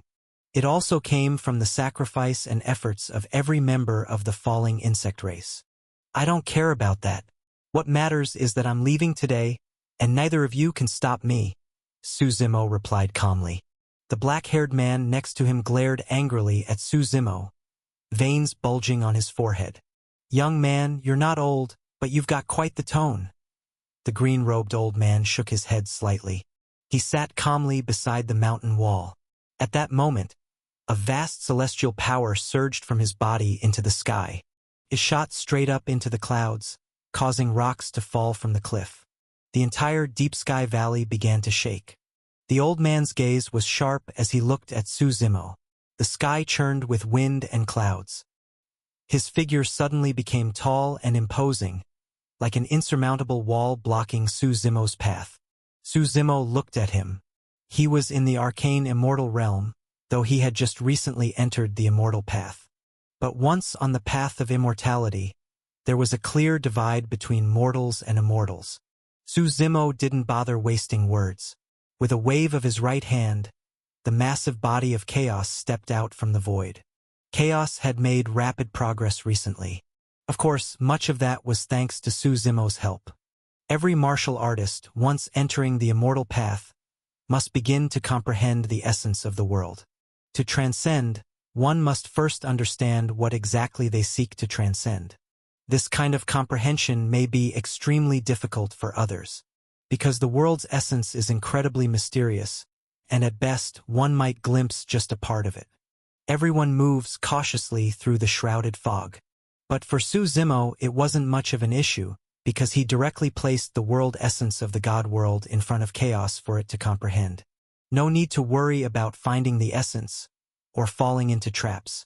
It could focus entirely on understanding the world essence. Although Su Zimo's current world was not yet complete, the biggest issue remained the incomplete animal system. Supreme Yin Netherglow and Supreme Yang Solar Illumination had not yet fused. Su Zimo was still clueless about how to deal with the solar illumination, and that kind of thing could only be left to luck. Even so, this incomplete world essence still helped Chaos immensely. In recent cultivation, Chaos had not only stabilized its arcane immortal realm, it even showed signs of advancing to the celestial immortal realm. When Chaos's massive body appeared in the Deep Sky Valley, a fierce beastly pressure swept the entire valley like a storm. As it landed, a loud boom rang out. The ground began to quake, with countless cracks forming underfoot. Its body had grown to more than twice its previous size, and its eyes were completely blood-red.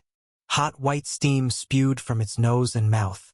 Seeing Chaos appear, the black-haired man's face changed drastically as he stared at it. The old man in green frowned slightly. The overwhelming pressure in the Deep Sky Valley was split in two between Chaos and the old man. The wind roared all around as half the mountain was split apart. A meridian beast that has entered the immortal path. After a long silence, the old man in green finally spoke calmly. "You think you can keep me here?" Su Zimo asked. The old man didn't answer. He looked deeply at Chaos. Finally, he turned to the black-haired man beside him and whispered, "This meridian beast follows his command. I'll keep the beast occupied. You focus on killing him." "Don't worry, master." The black-haired man nodded firmly. Then the two of them turned around. The old man in green stepped into the air. He charged directly at Chaos. Wearing his green robe, he moved with incredible speed, leaving behind streaks of afterimages in the sky. He finally stopped above Chaos's head, meeting its predatory gaze. He slowly raised his right hand, and powerful immortal energy burst from it. Behind him, a white tiger with black stripes began to take shape. That was his true soul. The black-striped white tiger was about 2/3 the size of Chaos. Its eyes were sky blue, like two gems. Its fangs were over 1 meter long. Even though it was just a projection, when its mouth opened, a bloody stench filled the air. At this moment, the pure white spiritual energy around the old man surged violently. All 9 of his meridian gates opened, and a powerful wind howled around him. As he waved his right hand, the black-striped white tiger roared and lunged at Chaos. Chaos was not to be outdone. A pair of wings spread wide from its back, large enough to cover the sky, as it flew straight toward the white tiger. Endless beast roars echoed throughout the Deep Sky Valley. At the same time, the black-haired man saw his opportunity and charged at Su Zimo. Chapter 416, 13th Form. Imperial Wrath. The black-haired man could also tell that his master was no match for Chaos. At best, he could hold on for a while. As long as he could kill Su Zimo within that time, everything would be resolved. Seeing the black-haired man charging toward him, these high-level figures from the Celestial Tiger Empire, their true fates all seemed to be various kinds of tigers. Su Zimo slowly drew the Shadow Tyrant from his back. He didn't know how much of a difference there would be between his current peak Empyrean Meridian realm and the God Meridian realm in actual combat. 19 forms of Dao-seeking, 12th form, Void Oblivion. Su Zimo shouted softly, not underestimating his opponent, and slashed down with his blade. This slash carried an endless storm, and the space around him shattered completely. Thunderous booms echoed around him. The aura of extinction surrounded the blade, and boundless blade energy shot out. As the surrounding space was completely destroyed, Shadow Tyrant collided with the black-haired man's palm. With a loud bang, Su Zimo was pushed several steps back, while the black-haired man stood motionless, expression calm. "Don't bother with pointless resistance. Though I'm surprised by your cultivation at such a young age," the black-haired man said indifferently. "There's still an uncrossable gap between Empyrean Meridian and God Meridian. Is that so?" Su Zimo Chukka. As he finished speaking, the aura around him surged stronger and stronger. A storm of condensed power raged above and around them. War God, 8th transformation. With each transformation, Su Zimo's aura grew, collapsing all surrounding space. Step by step, he climbed to a higher plane, suppressing the black-haired man. Finally, when that last deep voice came from his mouth, almost growled from his throat, "War God, 9th transformation." Suddenly, space seemed to freeze. Countless storms of spirit force gathered toward Su Zimo. The spirit force formed into a translucent armor that wrapped around his body. This was the first time Su Zimo had used the full version of the War God's 9 transformations. Ever since he obtained this secret technique from the 9 Confederacy, he had rarely used it. The moment the War God's 9 transformations was fully completed, the entire sky trembled. The black-haired man seemed to see a vision flash before his eyes. A man clad in armor, waging war against heaven and earth, sweeping aside all enemies. Of course, the vision passed quickly, making him wonder if it was just an illusion. At that moment, Su Zimo felt stronger than ever before. With a casual clench of his fist, a huge area of space shattered instantly. He could feel the armor covering his body. It gave him defense, attack power, and even continuously restored stamina and healed injuries. It was basically an all-around enhancement artifact. Seeing the stunned expression on the black-haired man's face, Su Zimo slowly raised Shadow Tyrant. His gaze was deep as he stared at the dark blade. Lightning, flames, floods, hurricanes, the essence of the sun, and the essence of the moon, several different elements surged across the blade. Su Zimo chuckled softly, then slowly raised Shadow Tyrant and pointed the tip at the black-haired man. His lips moved lightly as he said calmly, 19 forms of Dao Seeking, 13th form, Imperial Wrath. This move, the Imperial Wrath, was a technique he created in his previous life at the peak of his fury. He had poured all his rage and madness into the technique. That was the meaning behind the move. All offense, no defense. The best defense was to attack. Battle intent erupted from Su Zimo, concentrating at the blade's tip. Shadow Tyrant began to tremble. Behind Su Zimo, waves of blade energy started to gather. Those energies eventually took the shape of a monster. This monster had only one leg and a blood-red body. Although it had only one leg, its upper body was extremely muscular. Its muscles bulged, and its arms were thicker than an average person's head. On its forehead was a sharp blue horn. It wore a silver ring on its left ear, had a high-nose bridge, and deep-set eyes. This was the Imperial Wrath condensed by Su Zimo. At this moment, the Imperial Wrath merged into Shadow Tyrant as a streak of light under Su Zimo's command. Shadow Tyrant trembled more violently, and the frequency continued to rise. The blade glowed red, as if on the verge of madness.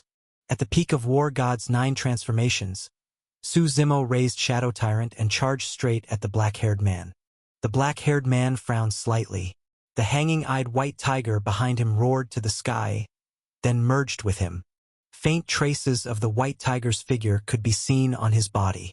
He threw a punch, bringing with it a massive storm, and aimed it at Su Zimo. Faint beastly roars echoed from his fist. Shadow Tyrant collided with the black-haired man's fist. With a deafening explosion, a shock wave erupted centered around the two. The rumbling sounds still echoed all around. The two were pushed apart, both retreating backward. With each step they took, the space beneath them shattered layer by layer. Finally, they both stopped. The black-haired man looked at Su Zimo with a serious expression. Despite the difference of a whole major realm, they had fought to a draw. Out of the corner of his eye, he glanced at the other battlefield. Chaos was completely overwhelming the green-robed old man, and didn't even seem in a rush to kill him. Instead, it looked like it was toying with him. The black-haired man steadied his mind and looked back at Su Zimo.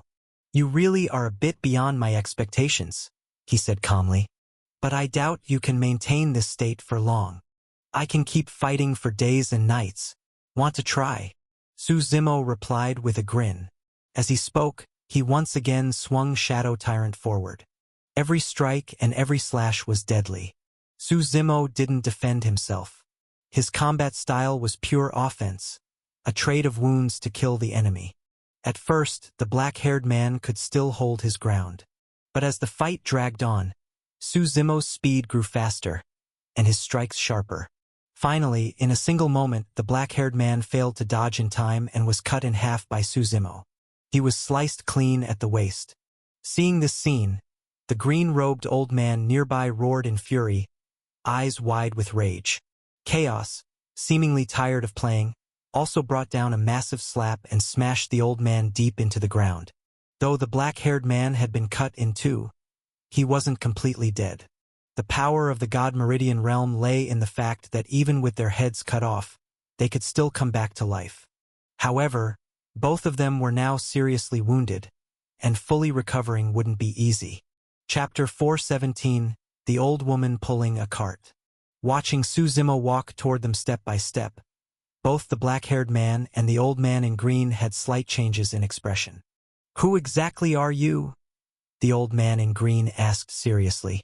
What difference does it make if you know? Do you think you'll leave here alive today? Su Zimo said calmly. What good would killing us do for you? Do you really want to make an enemy of the Celestial Tiger Empire? The old man continued. You might as well let us go and settle this peacefully. You're mistaken. So what if I become an enemy of the Celestial Tiger Empire? Su Zimo smiled and shook his head.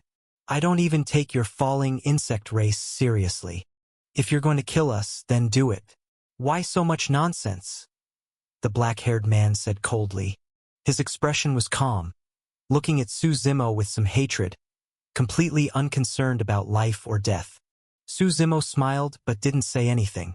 Spirit force surged in his hands, and black demonic energy burst forth. With a wave of his right hand, the surrounding air rippled with mountainous waves of energy. Then, the black-haired man and the old man in green vanished from where they stood. When they reappeared, they were already inside Su Zimo's True Fate world. Of course, Su Zimo didn't give them much time to look around. The moment they appeared, they were thrown directly to the location of the Bauhinia flower. Because earlier, Su Zimo had sensed a conscious thought from the Bauhinia flower.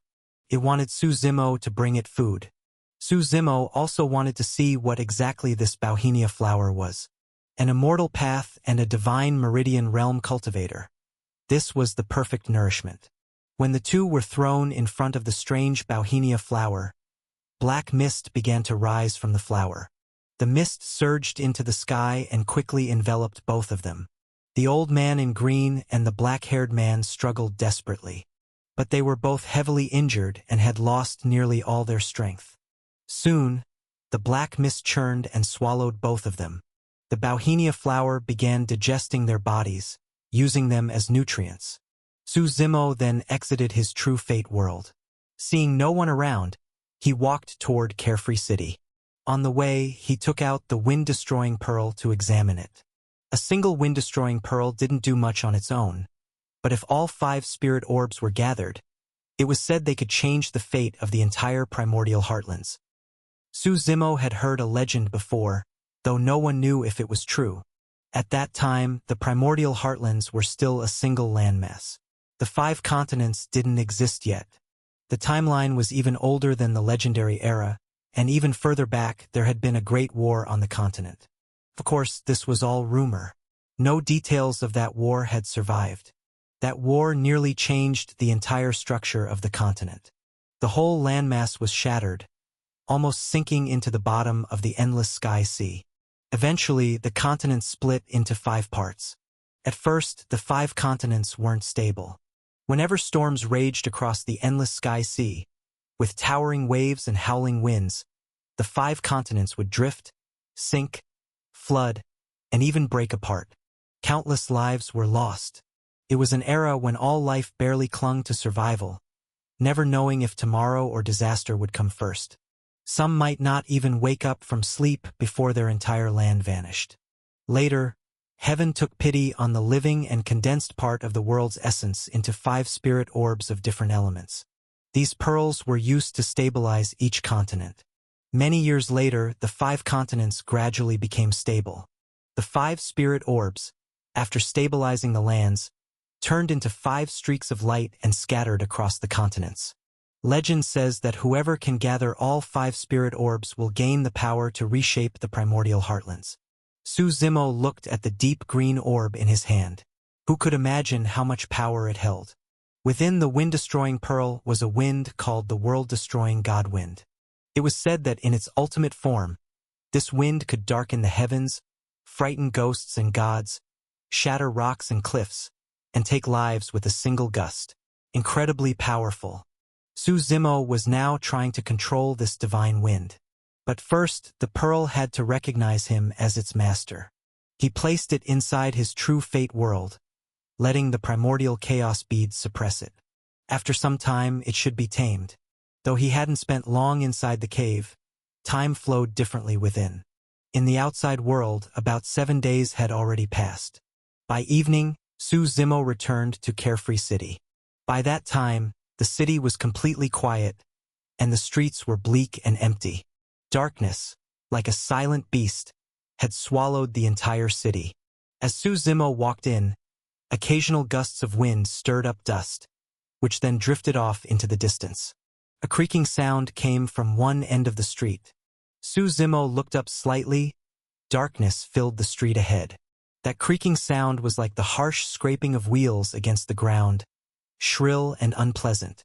A strange gust of wind blew past, carrying a few green leaves that landed at Su Zimo's feet. This wind was icy cold, oddly chilling for a warm spring day.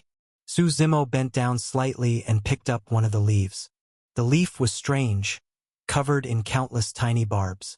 It was oval-shaped and had a faint smell, similar to that of a tune tree leaf. Su Zimo had never seen a leaf like this before.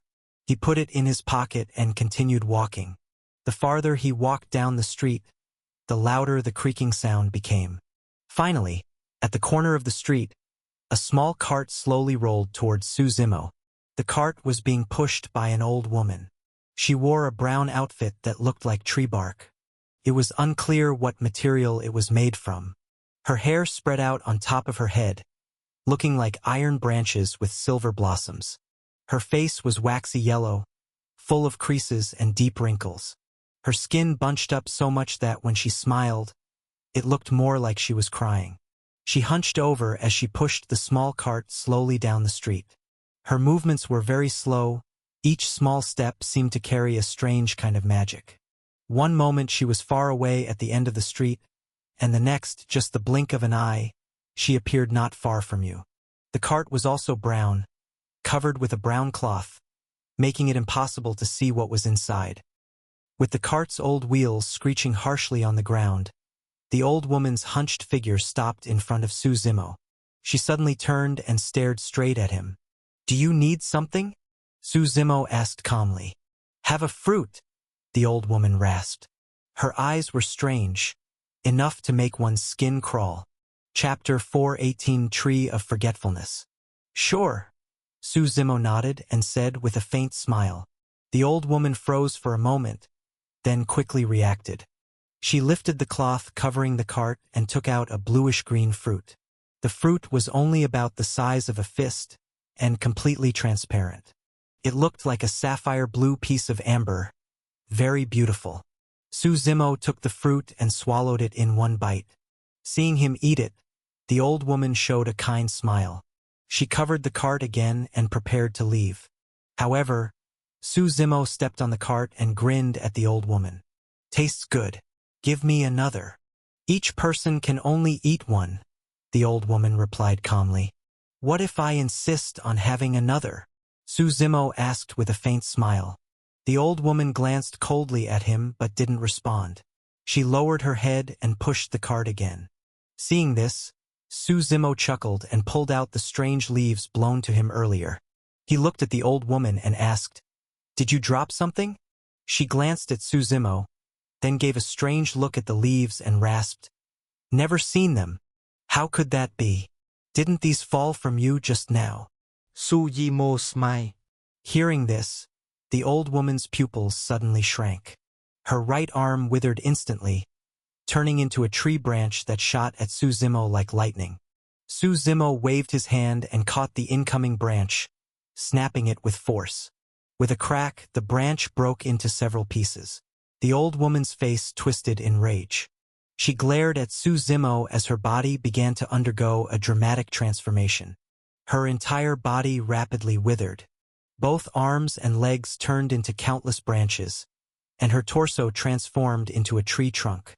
She kept growing larger. First, she filled the entire street, then continued expanding, toppling nearby buildings. A shrill, piercing scream came from the tree's body. The disturbance quickly drew the attention of Carefree City's residents. "What is that thing? A tree demon?" The townsfolk shouted in shock. "Run, everyone. That tree demon wants to destroy the city." People grouped together and ran out of their homes in panic. Cultivators in the city also rushed over, surrounding the tree demon from all sides.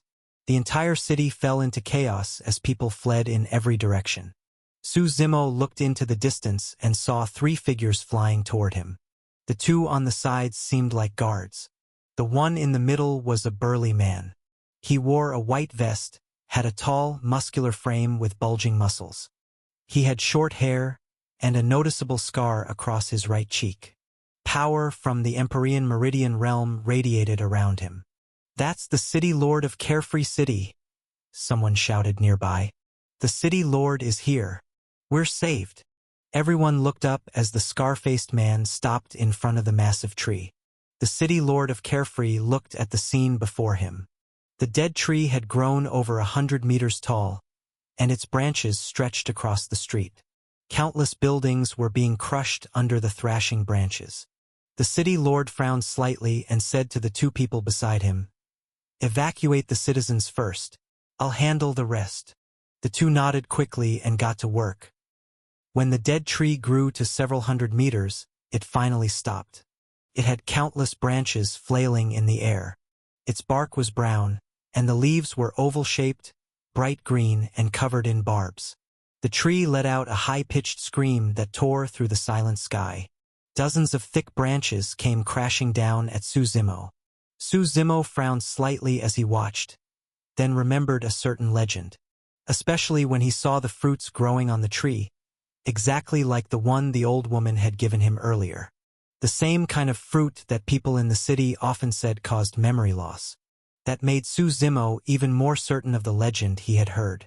It was said that on the primordial heartlands, there was a river called the River of Forgetfulness. Its waters flowed from one end of the sky to the other, passing through space and time. The river was blue, reflecting the sky and dyeing half the heavens. The ancient river had no fixed location, hidden in the void, surviving epoch after epoch. Its gentle flow seemed to echo the countless rise and fall of civilizations it had witnessed. It was said that drinking from the river would cause one to forget. So many who had suffered great losses or despair, who had lost all hope, searched for the river of forgetfulness, hoping to forget memories that hurt too much. But the river was too mysterious. People only heard stories about it, and very few had ever found it. It was said that beside the river, there was a tree, the tree of forgetfulness, the only living thing near that vast and mysterious river. The tree of forgetfulness absorbed water from the river of forgetfulness and grew fruits called forgetfulness fruits. Eating one would also make someone lose their memory. But unlike the river, which allowed a person to choose what to forget, the fruit would make someone lose all of their memories entirely. Looking at the massive tree before him, Suzimo confirmed his guess. This was the tree of forgetfulness, and the fruit he had eaten earlier was the forgetfulness fruit. But Suzimo wasn't afraid of losing his memory. His true fate world had neutralized the laws contained in the fruit. Branches from the tree of forgetfulness rained down like thunder. Each branch was several dozen meters thick. They carried a terrifying aura, wildly slashing like demons or ghosts. Suzimo didn't dodge, letting them strike him head-on. His defense was already at its peak. As long as he wasn't instantly obliterated, the tree of life within him would quickly heal him. "Be careful!" shouted the City Lord of Carefree, seeing Suzimo surrounded. Loud explosions rang out. The ground beneath Carefree City split apart with countless cracks, like a giant spiderweb. Dust flew, and buildings crumbled one by one.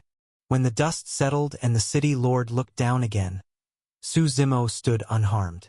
He stood at the very center. Cracks in the ground spread outward in all directions from where he stood. "You're not hurt!" The City Lord quickly landed in front of Suzimo. Suzimo turned and looked at him. The City Lord quickly explained, "Don't be afraid. I'm the Lord of this city." Chapter 4:19 Seizing the Tree of Forgetfulness. "I'm not afraid," Suzimo said calmly. "Friend, do you know where this tree demon comes from?" The City Lord of Carefree asked. "I don't." Suzimo shook his head slightly.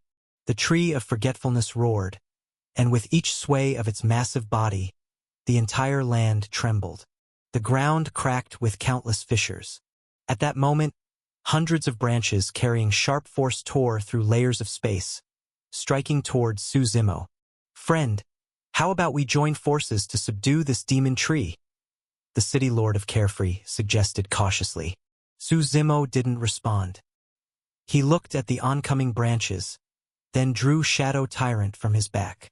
The blade burst out with a blinding gleam. Void Oblivion. The blade light carried the sharpness to shatter space, causing explosions to echo all around. Not only was space torn apart, but all surrounding branches were also shredded and broken. Lightning crackled and exploded along the blade. With one strike, all branches in front of Suzimo were obliterated. But before he could react, countless more branches came crashing down. They tightly bound Suzimo from all directions. His body was pulled in several directions at once, as if being quartered. Seeing Suzimo trapped, the city lord of Carefree panicked. Radiating strong Empyrean Meridian Realm energy, he rose into the air and shouted, "Don't worry, I'll save you." He clenched his fists, golden spirit force surging around him. He looked like a rising golden sun. Brilliant golden light gathered at his fists as he charged toward the branches binding Suzimo. Just as he was about to hit the branches, his fist suddenly changed direction, striking directly at Suzimo's back. With a loud boom, shockwaves rippled through the air, shattering the surrounding space. The city lord of Carefree burst into wild laughter, echoing through the sky, sharp and jarring. Suzimo slowly turned his head and looked at him calmly. The city lord's expression froze, and his laughter abruptly stopped. How are you unharmed?" he asked in disbelief. "Because you're too weak," Suzimo replied coldly. Then, with an overwhelming aura, endless blade intent surged around him. He instantly severed all the branches binding him. In a flash, he grabbed the city lord by the throat and slowly lifted him into the air. You can't kill me. I was appointed by the Celestial Tiger Empire. Only they have the right to judge me." Grasping at straws, the city lord shouted, "You're defying the Empire." "It doesn't matter anymore," Suzimo said flatly. "Actually, I've suspected you from the start. I just had no proof. The rumors in Carefree City have been around for so long. People being force-fed forgetfulness fruit at night, fear spreading everywhere. The citizens no longer dare to go out after dark. Yet you, the city lord, did nothing, didn't even report it to the Celestial Tiger Empire. Hard to believe you're not in league with the Tree of Forgetfulness." Hearing this, the city lord's expression drastically changed. "Help me!" he shouted toward the Tree of Forgetfulness, struggling desperately. Suzimo snorted coldly and tightened his grip. With a snap, the city lord's neck was nearly crushed. Suzimo drew his blade, unleashing deadly blade energy. It echoed through the sky, obliterating both the city lord's body and his true fate. The death of the city lord enraged the Tree of Forgetfulness even more. Its branches gathered together, some forming flower-like patterns, others coming from all directions to attack Suzimo. These branches seemed endless and could grow infinitely. Suzimo knew that the only way to truly restrain the tree was to uproot it from the ground. As the branches charged at him, Suzimo suddenly flashed forward. He grabbed several of them, veins bulging on his forehead, trying to pull the Tree of Forgetfulness up by its roots. But the Tree of Forgetfulness's strength far exceeded his. Even with all his might, it was useless. Seeing this, Suzimo quickly retreated and rose into the air. Behind him, a blue planet slowly rose through the mist. As it ascended, waves of ethereal energy surrounded the area. The sound of space shattering echoed. At that moment, even time seemed to stop. The blue planet seemed to contain immense and terrifying power. With a roar, the planet began spinning rapidly. Once again, countless branches surged in, completely surrounding Suzimo. Seeing this, Suzimo chuckled, then jumped directly into the blue planet. The branches didn't hesitate and followed him in. Once all the branches had entered his true fate world, the waiting dragons rose into the sky. Dragons roared across the land, flying among the clouds. Hundreds of dragons of different elements and colors descended from above. There were hundreds of them, including Chaos and the 10 ancient god beasts. Each one grabbed the countless branches and began to pull. Su Zimo sealed the entire True Fate world, trapping all branches that had entered. With so many powerful beings pulling together, the Tree of Forgetfulness outside began to panic. It struggled wildly as the tug-of-war continued. Su Zimo wasn't worried. With the Tree of Life supporting him, all the dragons were pulling with full strength. This scene lasted nearly half an hour. The ground around the Tree of Forgetfulness began to shake and crack. Green leaves swayed in the wind and gently fell. The massive tree trunk began to tremble. Cracking sounds echoed from underground. Its trunk slowly rose higher. This continued for nearly another hour. The land around it fractured faster and louder. Finally, with a thunderous boom, the entire Tree of Forgetfulness was pulled up by its roots. The moment it left the ground, it had no time to react before being dragged into Su Zimo's True Fate world. Once inside the True Fate world, the Tree of Forgetfulness didn't even have time to look around before being completely surrounded by hundreds of dragons. Above, the Tree of Life unleashed an overwhelming force that crushed down from the sky. The Tree of Forgetfulness couldn't even resist. Chapter 420 God Worlds Heavenly Tao. Looking at the suppressed Tree of Forgetfulness, Su Zimo's gaze was deep as he slowly descended. Surrender or die? Su Zimo asked calmly. The Tree of Forgetfulness roared, desperately trying to escape. Its countless branches thrashed wildly, like it had lost all reason. The entire ground began to shake. Boundless spirit force stirred in all directions. I'll ask one more time. Surrender or die? Su Zimo said again, voice steady. But the Tree of Forgetfulness still didn't answer. It just continued attacking everything around it like a frenzy. Destroy it, Su Zimo said as he turned away. As he finished speaking, all the dragons and the Tree of Life vanished into the void. With the suppression gone, the Tree of Forgetfulness broke free immediately, glaring angrily at its surroundings. But before it could truly act out its rage, the entire sky above changed. At the edge of the horizon, clouds rolled and winds roared. Lightning and thunder rumbled in the heavens. The sky darkened suddenly, and the sun disappeared. Dark clouds gathered across the sky. Violent winds kicked up sand and stones. Under the stormy sky, everything felt heavy and oppressive. Rain began to pour. Within the black clouds and downpour, silver lightning cracked like dragons in the clouds. And it wasn't just lightning. It felt as if actual dragon gods were soaring and storming through the heavens. At that moment, a force of unimaginable power descended from the sky, a heavenly might that no human strength could resist. The Tree of Forgetfulness felt its entire body buckle under the pressure, as if it were about to split apart. When this heavenly might descended, a pair of eyes appeared in the sky. Eyes that defied description. Majestic, dominant, invincible, absolute. These eyes carried endless meaning, but all of them spoke one truth. Inviolable. You didn't even have the courage to look them in the eye, let alone fight against them. Heavenly Tao?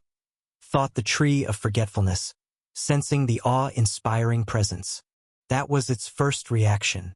The heavenly Tao of the primordial heartlands. But it didn't make sense. It hadn't violated any heavenly law. And though the aura of those eyes was overwhelming, they were still weaker than the true heavenly Tao. The tree had never seen the real heavenly Tao, but this was not what it had imagined. In truth, the Tree of Forgetfulness could never have guessed. These eyes were indeed an embodiment of the heavenly Tao. But not the heavenly Tao of the primordial heartlands, it was the heavenly Tao of the God world. Because Su Zimo's world laws were still incomplete, his heavenly Tao had only just been born and wasn't very powerful yet. It couldn't compare to the mature heavenly Tao of the primordial heartlands. But at least here on the God world, aside from Su Zimo the creator, it was God, the one who made all the judgments.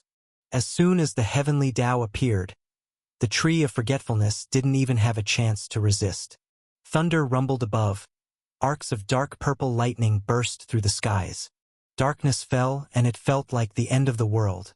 The pair of eyes stared coldly at the Tree of Forgetfulness, seeing everything about it. No secrets remained. Finally, when the thunder reached its peak, the sky seemed ready to collapse. Pressure built like a storm about to burst. The tree of forgetfulness couldn't take it anymore and bent down, lowering its entire body to the ground in surrender. Surrender. I surrender. It sent this message to Su Zimo through its thoughts. But Su Zimo simply watched with indifference and gave no response. When the thunder had fully charged, with a loud boom, the sky seemed to crack in half. A bolt of deep purple lightning shot straight down. The lightning carried supreme might, destroying time and space in its path. It crashed down like a divine punishment. The tree of forgetfulness didn't even have time to dodge before it was struck directly. Su Zimo could faintly hear the tree's howls within the lightning. As the lightning raged, the earth for dozens of miles cracked open, barren and scorched. The tree of forgetfulness took the full brunt of the blast. The thunder lasted over 10 seconds before finally fading. The sky cleared again, the heavenly pressure disappeared, and the eyes slowly vanished into the void. When everything was calm again, Su Zimo looked at the tree's position. Not a single patch of land remained intact. Though the tree of forgetfulness wasn't turned to ashes, its trunk was covered in cracks and barely hanging on. Its once green leaves were now wilting. Its branches drooped weakly. This was a warning. I gave you a chance, but you didn't cherish it, Su Zimo said plainly. I don't want there to be a next time. Hearing this, the tree of forgetfulness quickly gave a weak agreement. Su Zimo let it recover inside his true fate world, and he left. When he returned to Carefree City, there was no one left in the area. The entire city had turned to ruins. The survivors had all fled. Su Zimo looked around.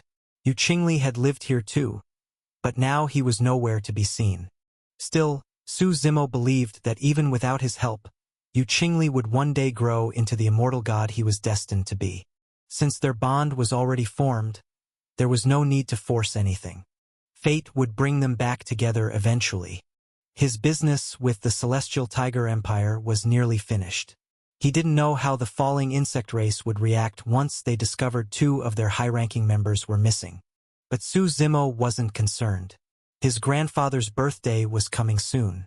He needed to get to Phoenix Perch Empire quickly. He also had to fulfill his promise to Sword Immortal Jiang Yun, to find his family and deliver their inheritance. From the Celestial Tiger Empire to the Phoenix Perch Empire was a long journey. There was no direct teleportation array between the two.